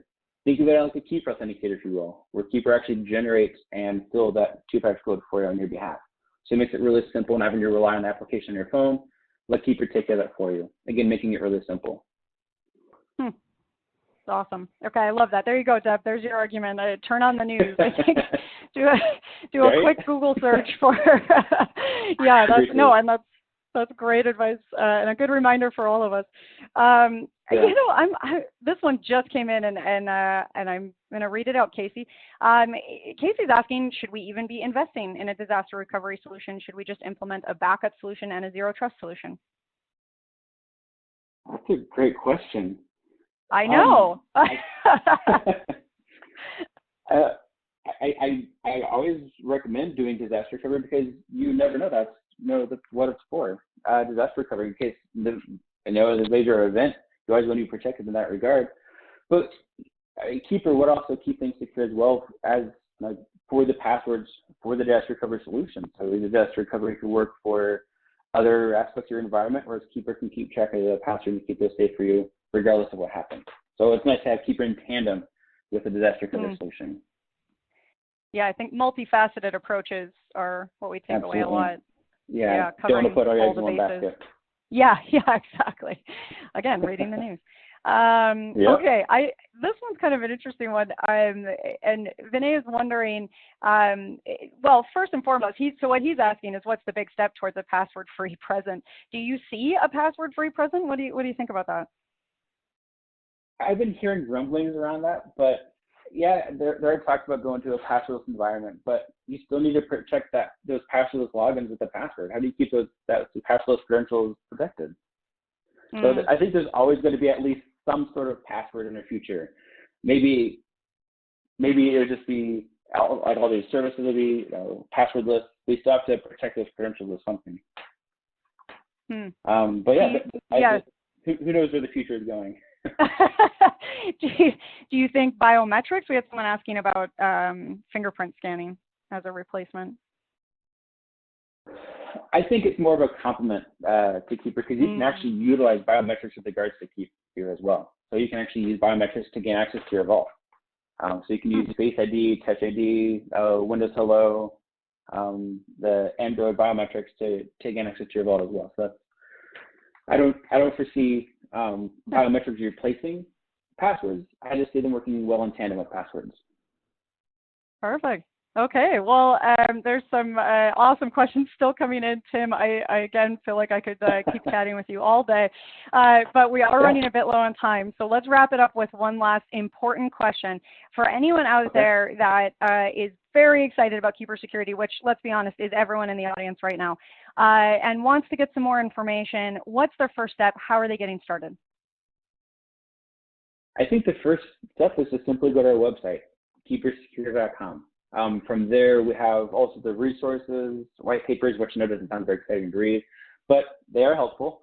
But that's also an easy place to just simply start a trial. You can kick the tires and see how it works. You can request a demo, so myself or one of my peers would be able to get on the phone with you and be happy to show how Keeper can impact and make positive changes in your organization. So really the first step would be going to keepersecurity.com, just starting a conversation with us. That's the best way to move forward. I love that. Well, and who doesn't want to have more conversations with Tim? I'm sure everyone in the audience is ready to track you down. Tim, thank you so much again for being here to chat with us today. This has just been an absolute pleasure. Great. I'm happy to hear that. Thank you. Well, and thank you to everyone who took the time to fill out our poll, as well as sending in some absolutely amazing questions. I love the energy. Everyone today has clearly had their coffee and is up and ready. So thank you for those questions. If you are looking for more info right away, head on over to the handout section and download the Keeper Security data sheet. It's called the leading cybersecurity platform that protects passwords, secrets, and access to infrastructure. Really helpful resource, so be sure to go check that out and download for later.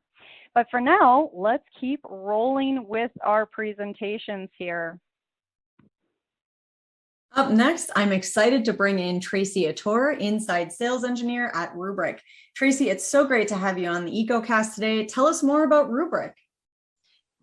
Hey everyone. So thank you for having me again. My name is Tracy Ator and I am an Inside Sales Engineer here at Rubric.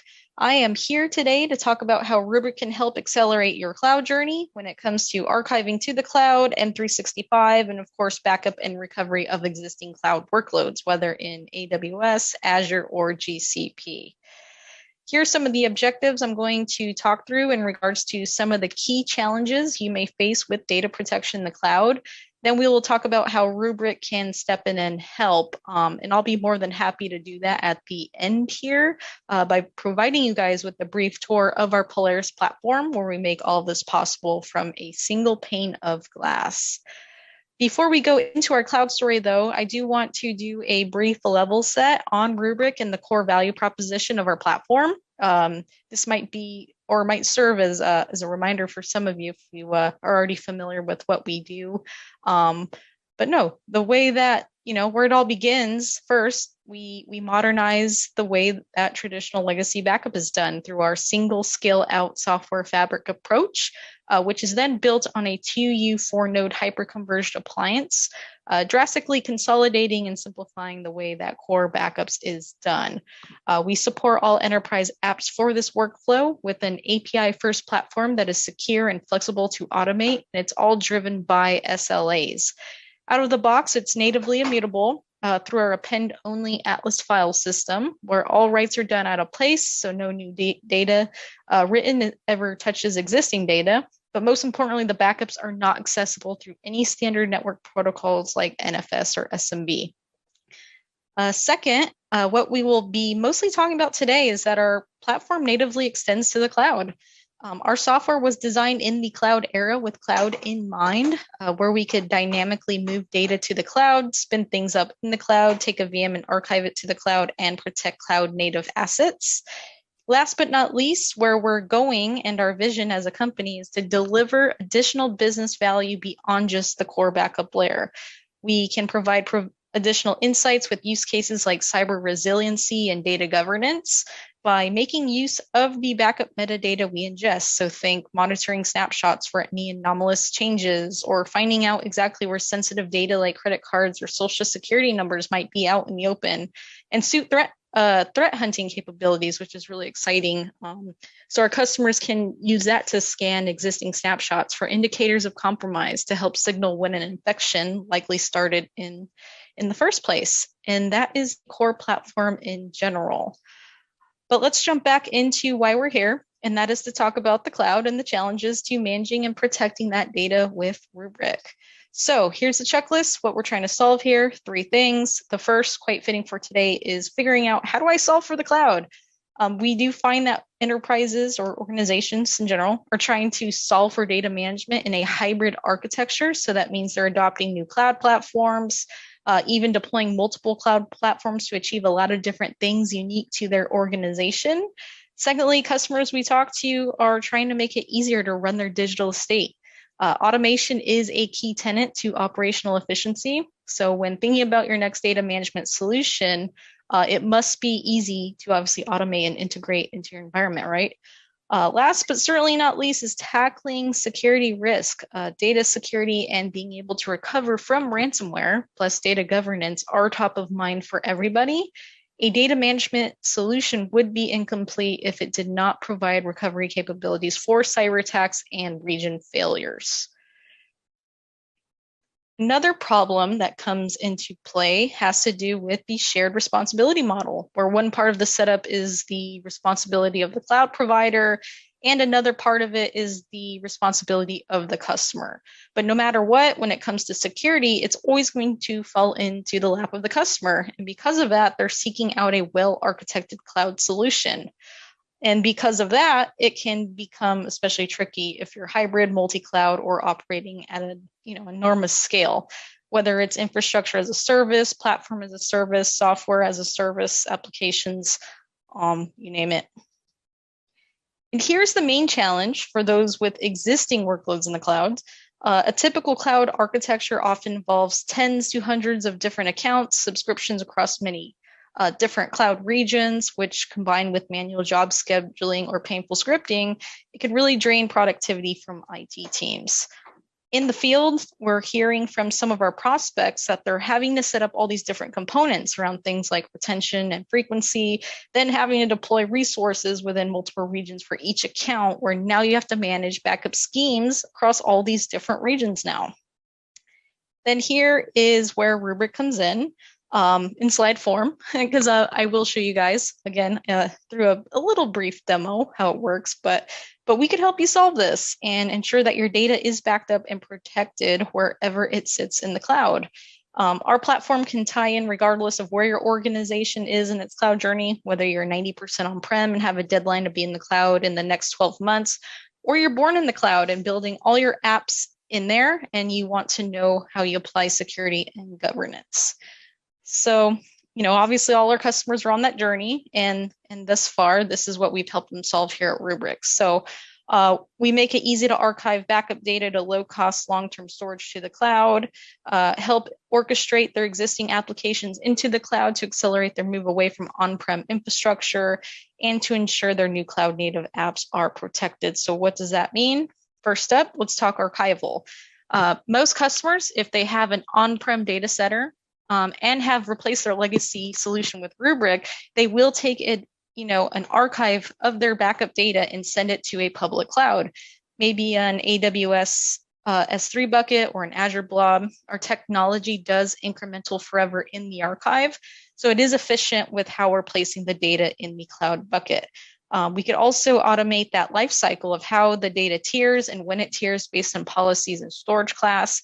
This is all controlled within an SLA domain to dictate when and where you want data archived, because again, all the metadata is indexed, it's searchable, and if you need to go pull data out of that archive with our software, you can retrieve single files without having to pull the whole VM back. So if you had an archive living in an S3 infrequent access bucket, but maybe there's a document you've been asked to pull from 3 months ago, it's no longer in production, it's in backup, you'll be able to pull that one file back. Or let's say you want to set up an SLA policy that says you want to take a snapshot every 6 hours. You want to keep that data local on the appliance for 30 days, but then you also have a retention requirement of 2 years. You could then set up that SLA policy to reflect this. So data after it's been retained locally for 30 days then gets pushed to the least expensive tier in the cloud, like an Azure cold storage or something like that, or even archive tier. And then let's see, going beyond that, next up, cloud instantiation. This is a feature of ours called Cloud On. It's currently only available in AWS and Azure right now, but customers who are protecting their on-prem workloads using Rubric usually implement this for things like disaster recovery, app migration, or an accelerated like test or test dev environment from their existing snapshots on the appliance. But technically speaking, what this does, it supports converting an on-prem VM to an EC2 instance in AWS or a VM in Azure, irrespective of whether it is a snapshot available locally on the appliance or if it has already been archived to AWS or Azure. It does this by converting the actual VMDK to an AMI if we're talking AWS, or a VHD in Azure. Sorry, I should have mentioned that beforehand. From which that instance is then launched in the cloud. Then last up is cloud native protection. This is delivered as software as a service based. It's a software as a service based snapshotting tool. Available through Polaris. What this software is used for is to protect workloads that are infrastructure as a service, platform as a service in the cloud. Because some customers, after they've lifted and shifted, or if they've built, things cloud native, they want to make sure that they can provide the same level of governance and security up there. So yeah, and then this is something I'm actually going to talk through in a short demo. And then lastly, I do want to show that we cover and protect a broad range of workloads. The most popular being EC2 instances, Azure VMs, VMware Cloud, SQL, and M365, to name a few. We actually announced back in August of last year that we teamed up with Microsoft, and that was to co-engineer some projects with them, which in fact included backing up and protecting M365. That's, Exchange, OneDrive, SharePoint, and Teams data, all delivered as software as a service, and the backups are hosted inside our own Azure tenant, providing customers with that logical air gap and the operational freedom that comes with Rubric managing that setup end to end. And so without further ado, I'm going to stop sharing my first screen for a second. All right, and I hope I'm sharing the right screen. But no, launching into Polaris here. This is that SaaS-based offering I mentioned several times that allows you to manage everything Rubric from a cloud-native perspective. So the first thing I'm going to do is I'm going to go ahead and click on inventory. And you can see all of my cards that I have set up here. So I already talked about how we do protect, on-prem workloads, whether that's VMware, Hyper-V, things like that. But all of the cloud stuff will also be here as well. So I got my M365 card. We could see that I am protecting about 691 users out of 780 that are loaded in there from a single subscription. Coming over here, though, we have AWS EC2, where I'm protecting 13 EC2 instances, 5 out of 13. AWS, RDS, Azure Virtual Machines. I got GCP here. We support pretty much all major cloud providers by simply tapping into their snapshot and storage compute APIs. to perform protection operations, to which Rubric will then orchestrate all of these capabilities. But at the end of the day, we are using APIs provided by your cloud provider of choice. But once that is all set up, Rubric can take snapshots, set frequency, retention on what you want, replicate across regions. So obviously a number of things we could do to automate protection from a cloud perspective. But to get up and running, it's actually really simple. I have this gear icon here. This is a demo lab. So if I actually try to show you the walkthrough on getting set up, it won't make any sense because like demo lab, but I will talk through it. So once you click on that gear icon, I'll go to my cloud settings. And then from there, you're gonna walk through a prompt that has you choose your cloud provider, what type of protection is needed. Then you're gonna type in the account ID for that particular account that you want to protect. And then also, if you want to mass add hundreds of accounts, we also have Python SDKs available, and you could also do that from a Terraform perspective as well. So once we have that all dialed in, I'll just go into this AWS EC2 card to show you a better example here.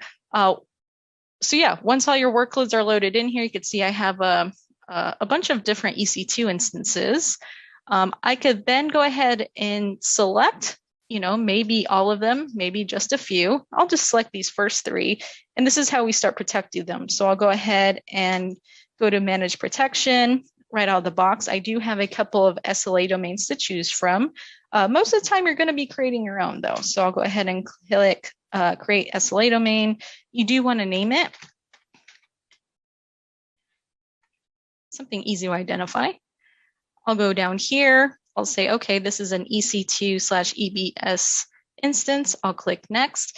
And then here is where you set the actual frequencies and retention for, in other words, how often do you want to take snapshots and how long do you want to keep them?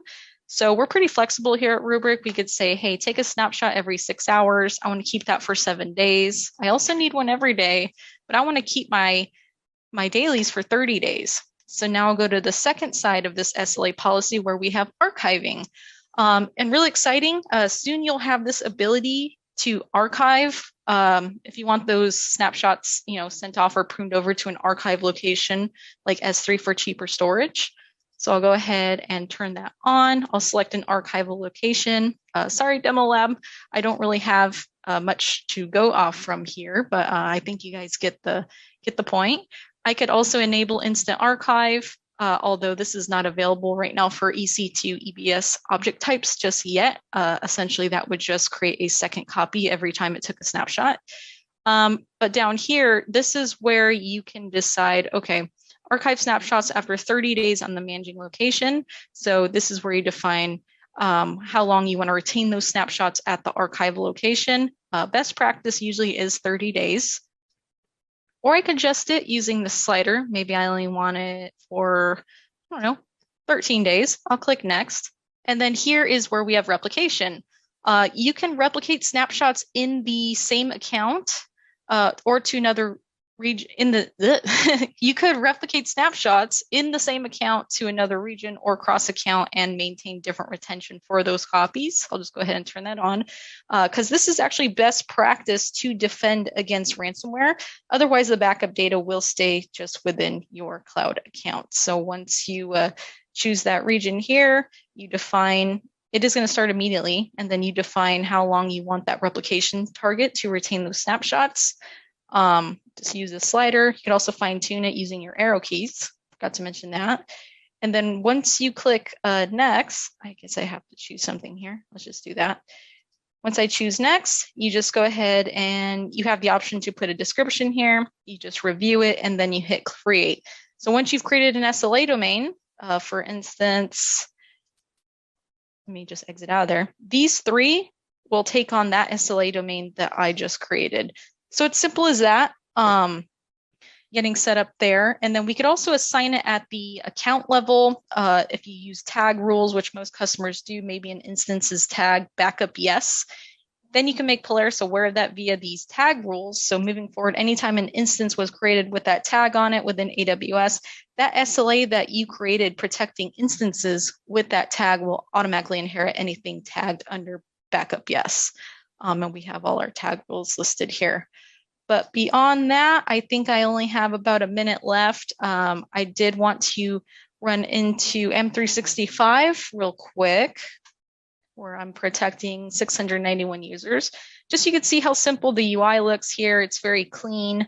You can see that the service is online. We do protect Exchange, OneDrive, SharePoint, Teams. Everything we do is based on an SLA policy. So I could actually assign an SLA domain down to the applications, kind of creating like a blanket policy. Or if you guys had individual users, maybe like executives or VPs that require their own SLA domain to get even more granular with those groups, you could do that as well. So this is what it'll look like once your users are all loaded in. I'll go ahead and type Tracy, pretend I'm a VP for a minute.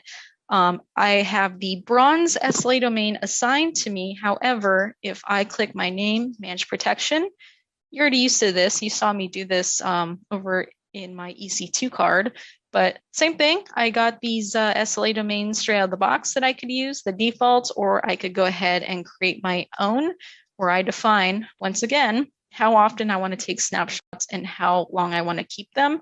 And then when you're ready to restore things like email, maybe an entire mailbox, I'll just use email, for example. I'll take you there. You'll get this calendar view. So once it's time to restore, all these green dots mean I have a successful snapshot waiting for me. I'll click on the 10th. This is what that will look like. I'll click recover, and then you select the items that you want to recover.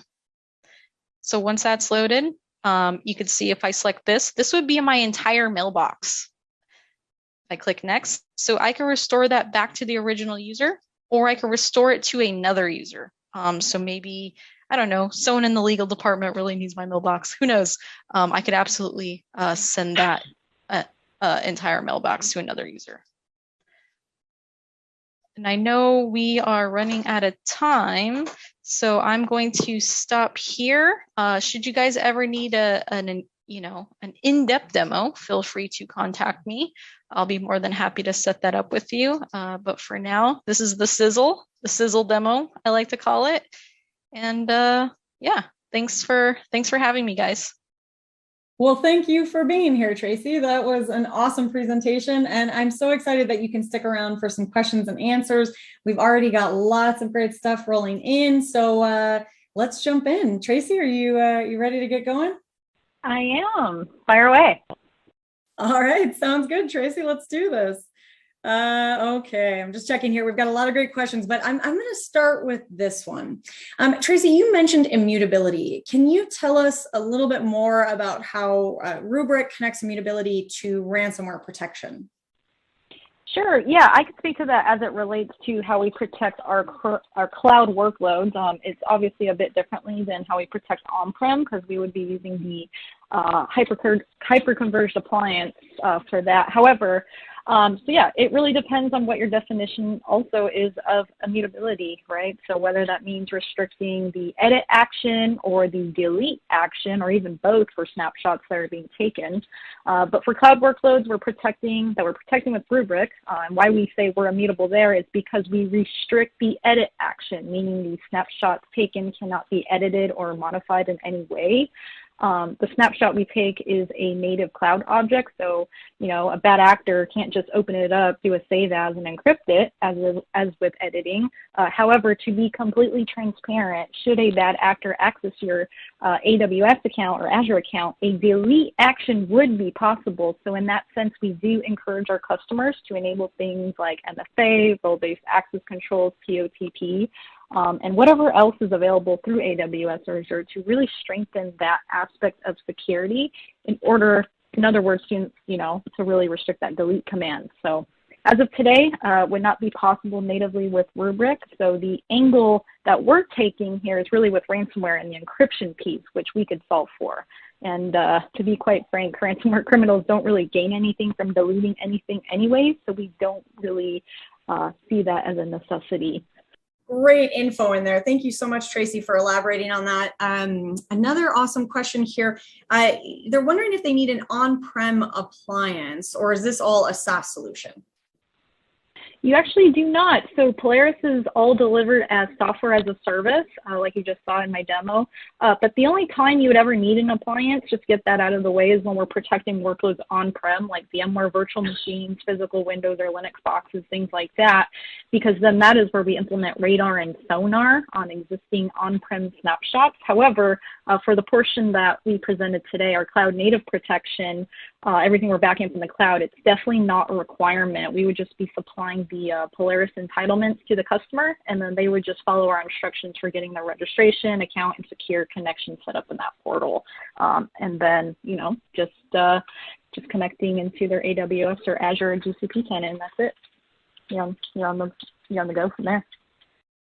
Okay, awesome. Another question here for you. In regards to M365, where is this data protected? Where is it written to and stored exactly?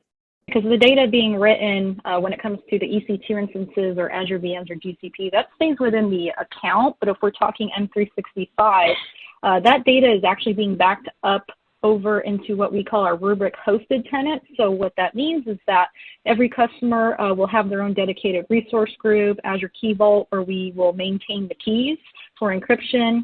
Everything is spun up in an Azure Kubernetes service, which is what we use to scale up our compute workloads. And then all of your backups get written to a blob storage in an Azure storage account that is all managed by us, fully encrypted, isolated on a day-to-day basis.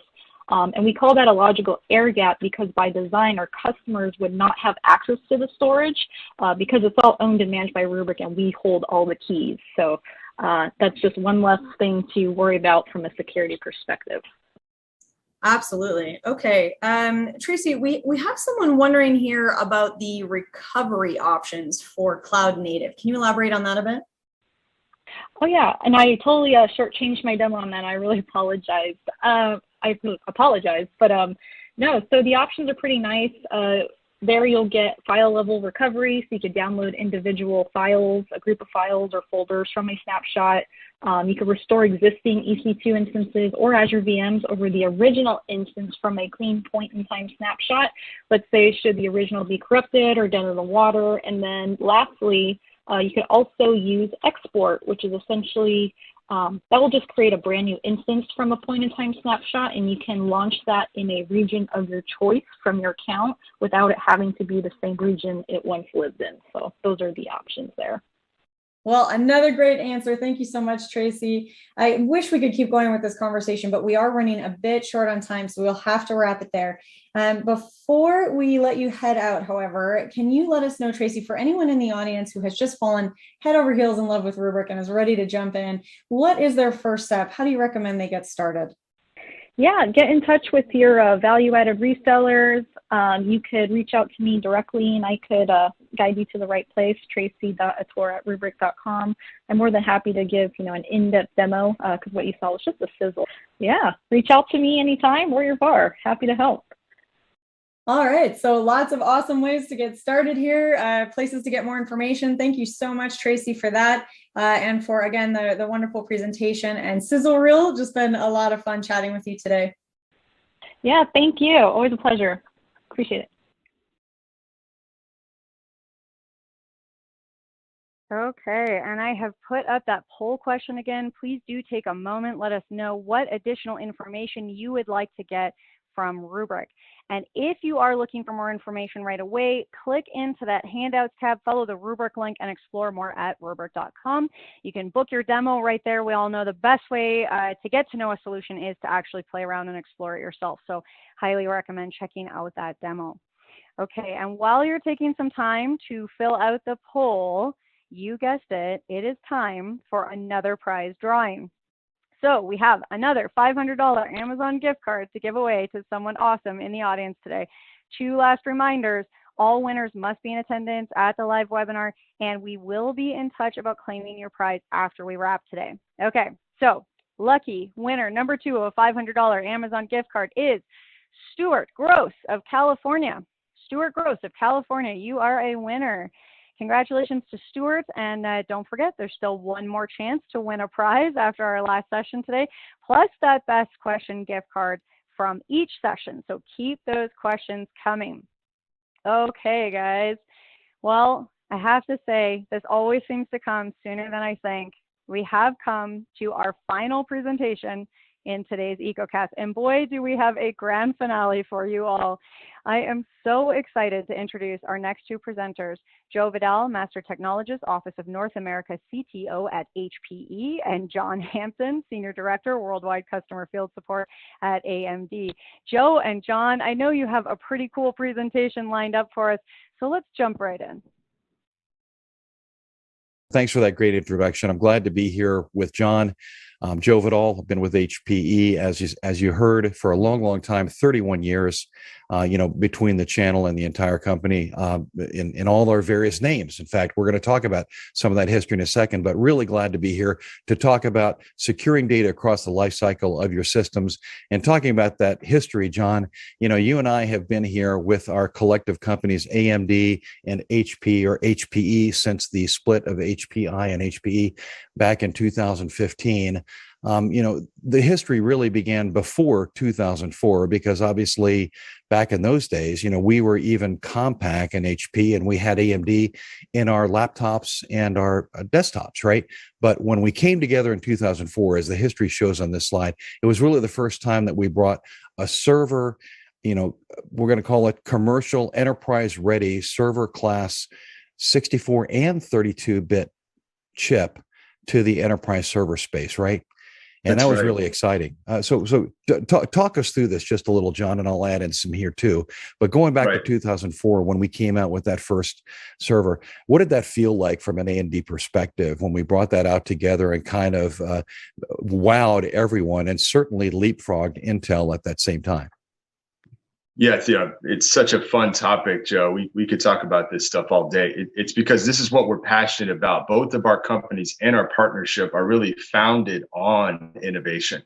That's what we focus on. That's what we are here to deliver. And really, between HPE and AMD, really push innovation forward. And we're actually going to talk about not only what we've done, but more importantly, where we're going and why it makes sense for you here. But to your point, I have now been at AMD for over 2 decades, so I have seen some incredible innovation that our partnership has delivered.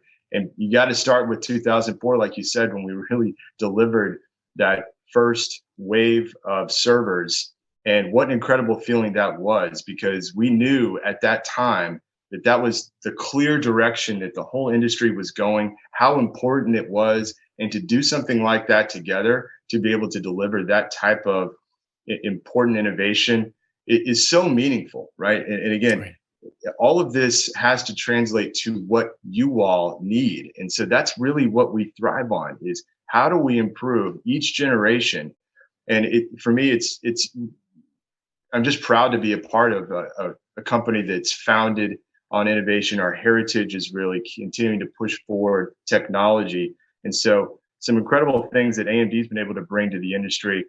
You recall, Joe, in that similar time frame where we really pushed the industry towards x86 64, first 64-bit, very much changed the direction of the entire industry at that point in time. We think about the days of Opteron, where we had leadership, performance, leadership, efficiency, performance per watt, really changed the game in that time frame as well. And you can just see just over time how we've really been able to ramp here. It's just so fun to look back on all of those milestones. Let's talk about some of the other workloads, right? Yes. And when we look at the right workloads to target for the capabilities that we now have in the ProLiant server family powered by AMD EPYC, right?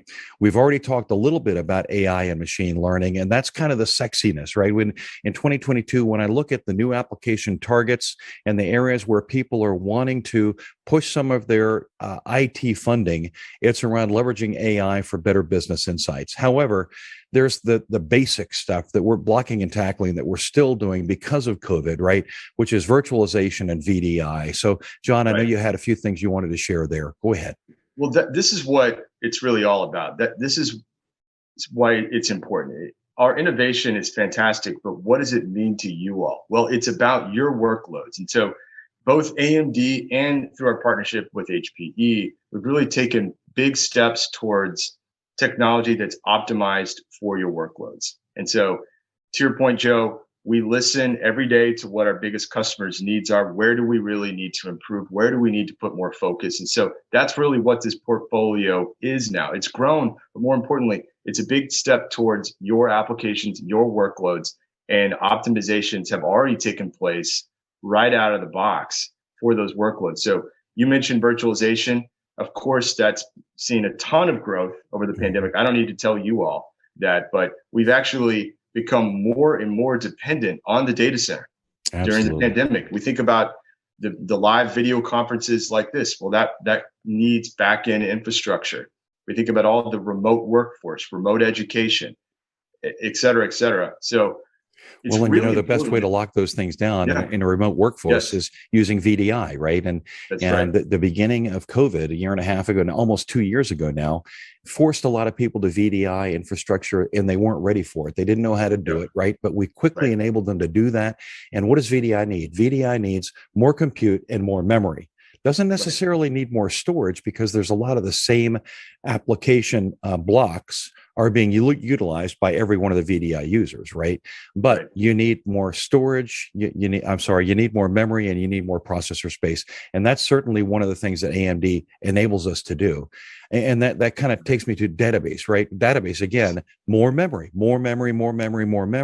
and a little more compute space, right? To crunch that information brand together, but also more storage and more IO. So I need more IO capability, and I need more memory with database, which again is a great target for AMD. And this is why it's great for SAP HANA 4, and several other application stacks we'll talk about in just a second. But let me just drive down through big data analytics, right? When you talk about big data analytics, now this is something where I'm going to do a whole lot of multi-threading. I'm going to need a lot of cores, right? So I need those 60 plus cores, right, to be able to do that big data analytics and IO capacity and those PCIe 4.0 lanes. And I thought we had PCIe 5.0 lanes there, but I may be mistaken here. Nonetheless, we're going there, right, with Gen 11. We are going there. Yes, we're going there with Gen 11. I know it's the future that I see. Yeah. Yes, we do live in the future, Joe. But I mean, to your point, we were actually first to market to bring PCIe Gen 4 together. So there is IO leadership there. And frankly, we think we can maintain that leadership moving into the next generation. Absolutely. And we certainly talked about the high performance computing. So let's talk about some of the other applications specifically that are tiered here for either the financial or the technical space. When we're looking at an as a service cloud experience, which is certainly one of the things that HPE has been talking about with GreenLake, the cloud that comes to you. Right, and it doesn't force you to choose, from traditional IT or public cloud. You can do both. But the key here is that I want to be able to do it with a lower total cost of ownership. I want to do it with a more secure experience, and I want to do it with the same economics. And that's certainly, once again, one of the things that AMD enables us to do. Two things: security and economical savings, as well as that performance boost that we talked about. So John, I know you had some great examples here as we talked through financial and technical markets and the application set. So let me let you jump in here. Yeah. So look, there's a lot of different technology and innovation advantages that we do bring. We are quite differentiated. You mentioned a few, Joe. I mean, the core density that we bring, certainly we have the highest core count available in the market. That's going to continue to get better moving into the future with AMD. Certainly strengths around memory bandwidth, IO is all important, but it has to lend itself towards your workloads. And so I love what GreenLake is doing here, and this partnership around having performance, it's workload optimized and doing it as a service. We're going to get into this further, but we're dramatically changing the game with respect to economics. We're able to very significantly lower virtualization licensing costs. We're going to talk through that. I'm going to step us through the next slide because it really kind of helps talk through that. Go ahead. That's perfect. Yeah. So we'll definitely go through this, but these are just the very simple ways that HPE and AMD are winning in the market today. And really is the first is being able to help you lower your licensing costs. We think about that single socket design, Joe, that we talked about. Mm-hmm. Imagine the ability to, first stating the obvious, lower your hardware-based costs. But then on top of that, you're still delivering, in many cases, better than a lot of the existing two-piece solutions that are out there. So you've got the performance you need, but you're reducing your hardware costs further reducing your licensing costs, whether that's done by socket or by core. Regardless of how you slice it, we are dramatically lowering that. And so you can see some of the specific numbers that we're talking about here, up to 20% lower hardware, 50% lower licensing costs. That's a game changer. And so that's and let's face it, some of these software right. licenses cost more than the hardware itself, right? It's true. So we know that we used to call it the VM tax, and I hate to use that term, but let's face it, it's true, right? And then when we look at price performance, for those applications that are limited processor or platform capabilities, we have the 3rd gen EPYC, right? 15% better price performance and 50% more performance on AMD EPYC with vSphere 7, which is huge. That's right. And look, I mean, we're quite proud of what we've been able to do. A lot of the success we've had is based on price performance. In fact, closing our last financial quarter, we had the largest market share on record. But let me just say this, humbly speaking, all of our financial success, what it really means is the ability to reinvest back into our partnership with HPE, back into our innovation so that we can continue to change the way economics are viewed, change the way price performance is viewed. And so with our 3rd gen EPYC, that is exactly how we're doing this. And again, we have consultants on my team.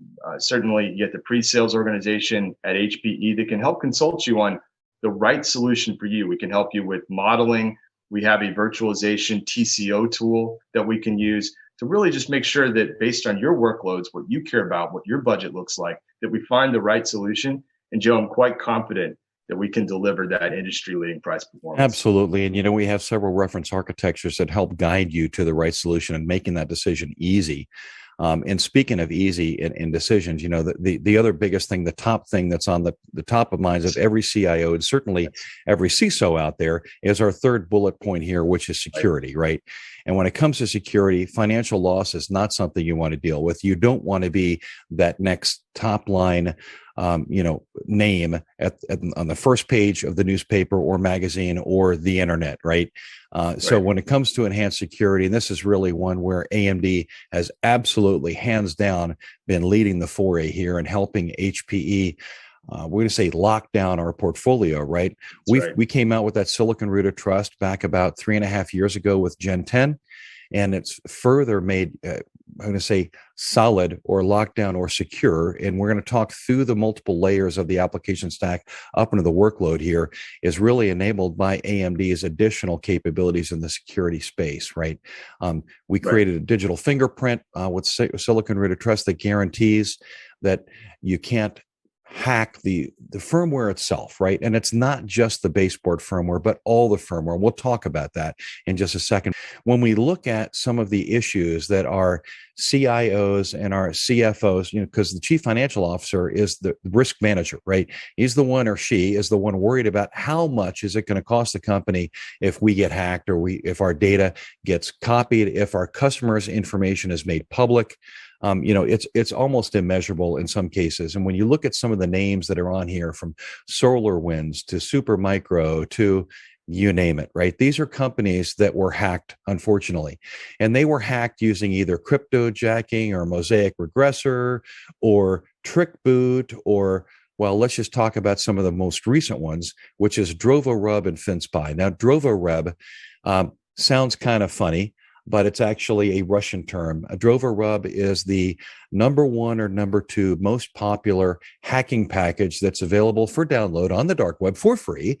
And actually, for as little as $2,000, you can pay somebody to hack your competitor. This is it's big business for these people. There are literally millions of hackers from Russia and another couple million in China using this new hacking package FinSpy that unfortunately came from our own intelligence agencies, that was reverse engineered by the Chinese, added in a boot element to allow you to put a bootloader and a fake boot image as long as it's not been certified. And the key is here that what HPE and AMD have been able to add into our enterprise class servers is the ability to add, first off, we have a trusted supply chain capability, right?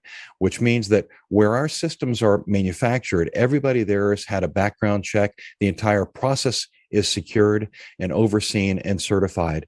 Then we add an infrastructure layer of trust on top of that. That's that silicon root of trust, where we're locking down the firmware, and I'll go into details on that in the next slide.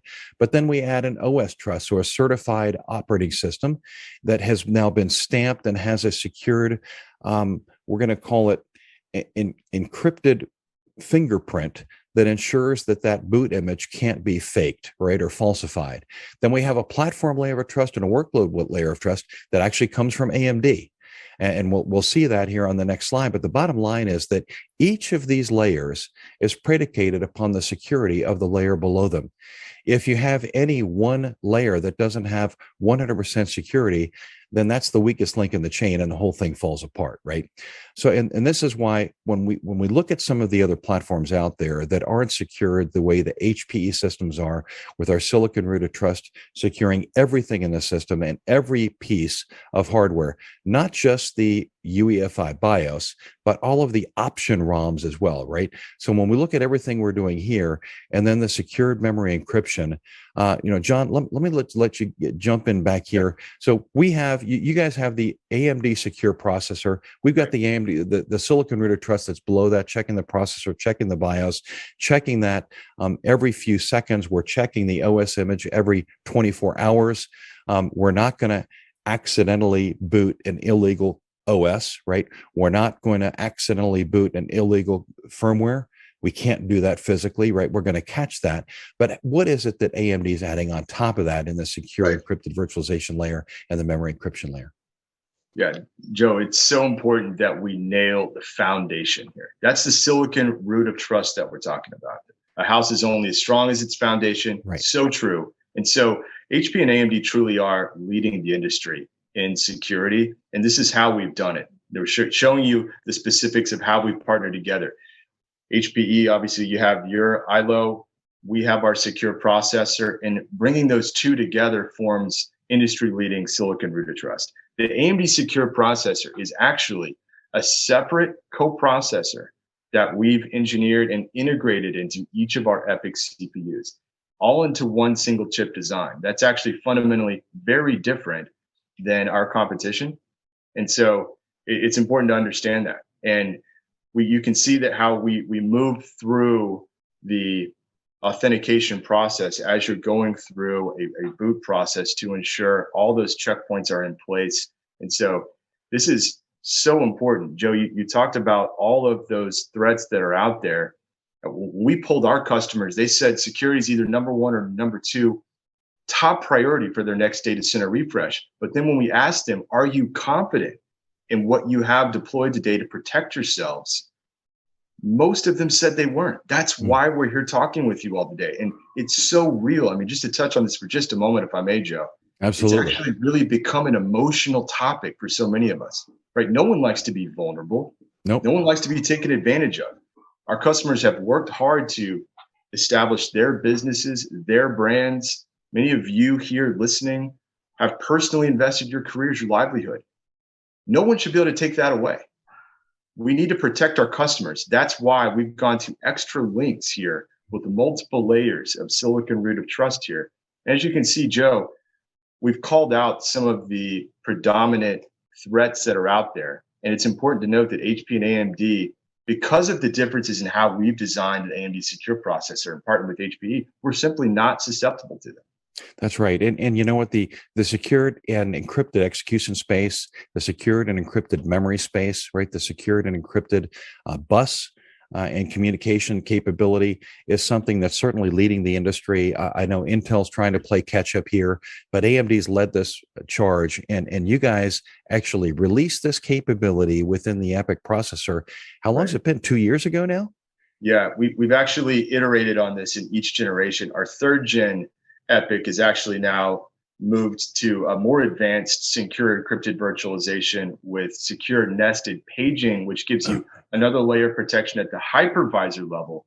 But this is so important. We were actually first to market with SEV and SME. It's important that when you get to that layer, application layer, that there's more security in place. And so we already talked about how important virtualization is today.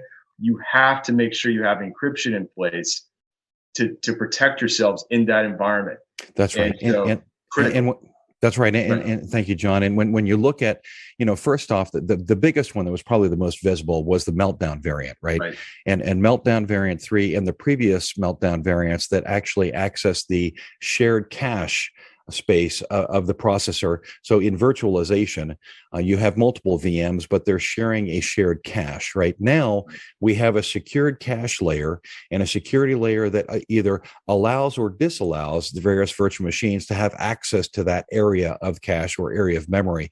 So it ensures that that actually isn't a shared cache unless the security bit has been flipped and they're allowed to share that.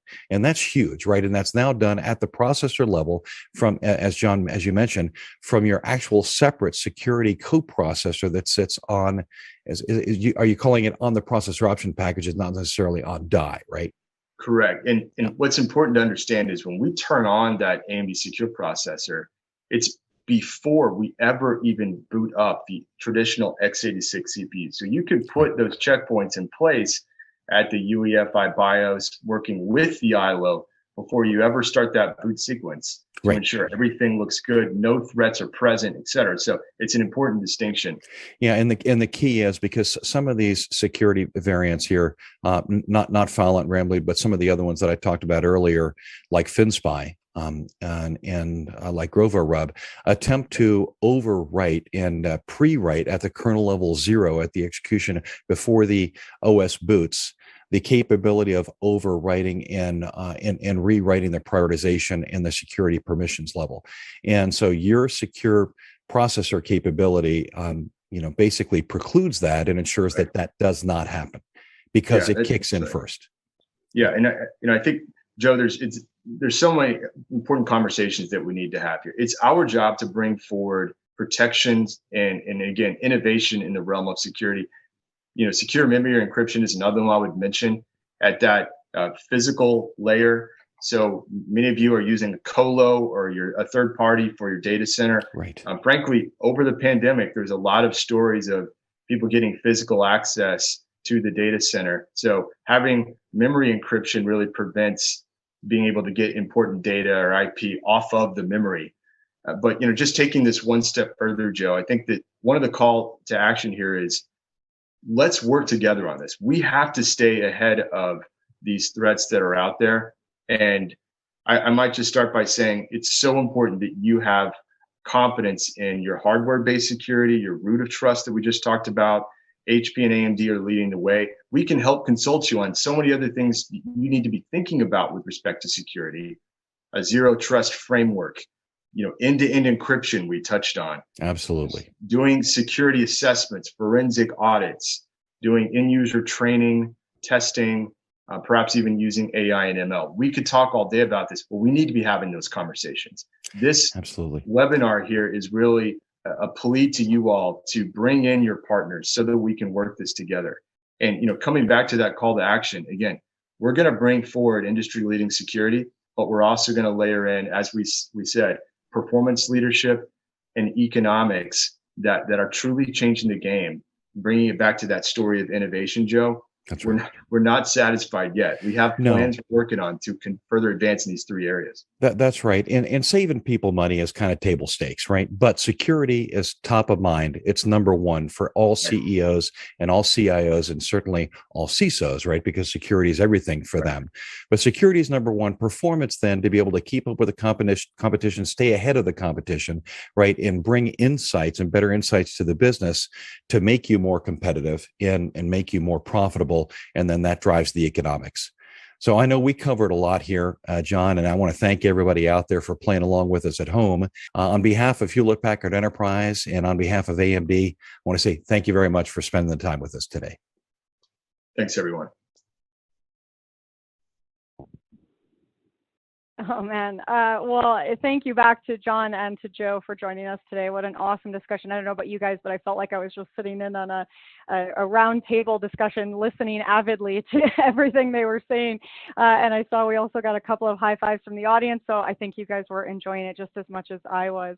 I love that end point there, that saving people money is table stakes, but that we need to keep having these collaborative conversations around security, zero trust or otherwise, if we want to continue continue to innovate and to grow to meet those rising threats. So yeah, just a really cool, all around fascinating presentation, a great end to the EcoCast here.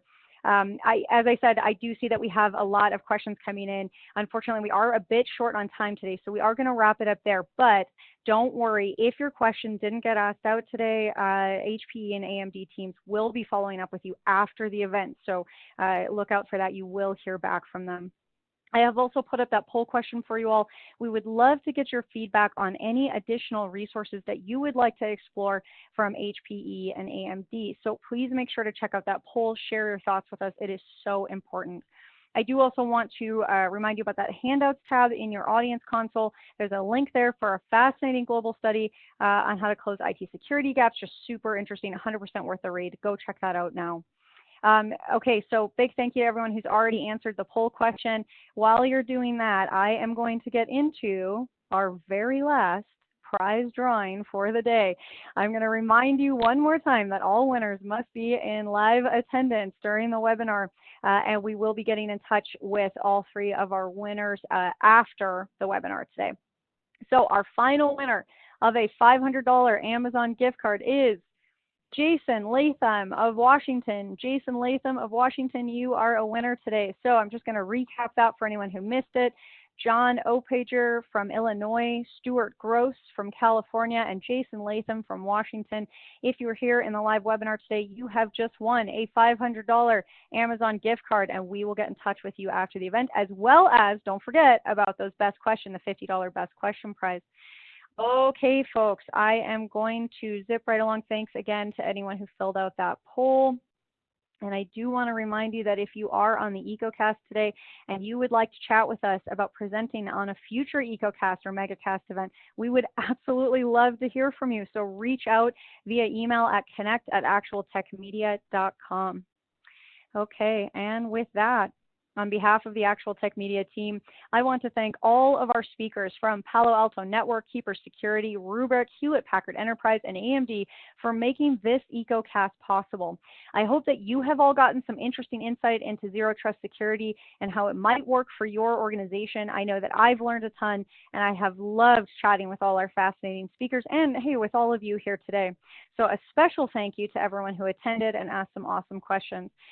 Now, don't forget, before you head out today, to check out the Actual Tech Media events portal for some more great upcoming events.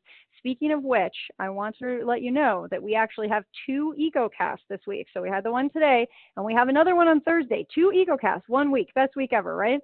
So coming up on Thursday, preventing and recovering from ransomware before it's too late. Bum, bum, bum.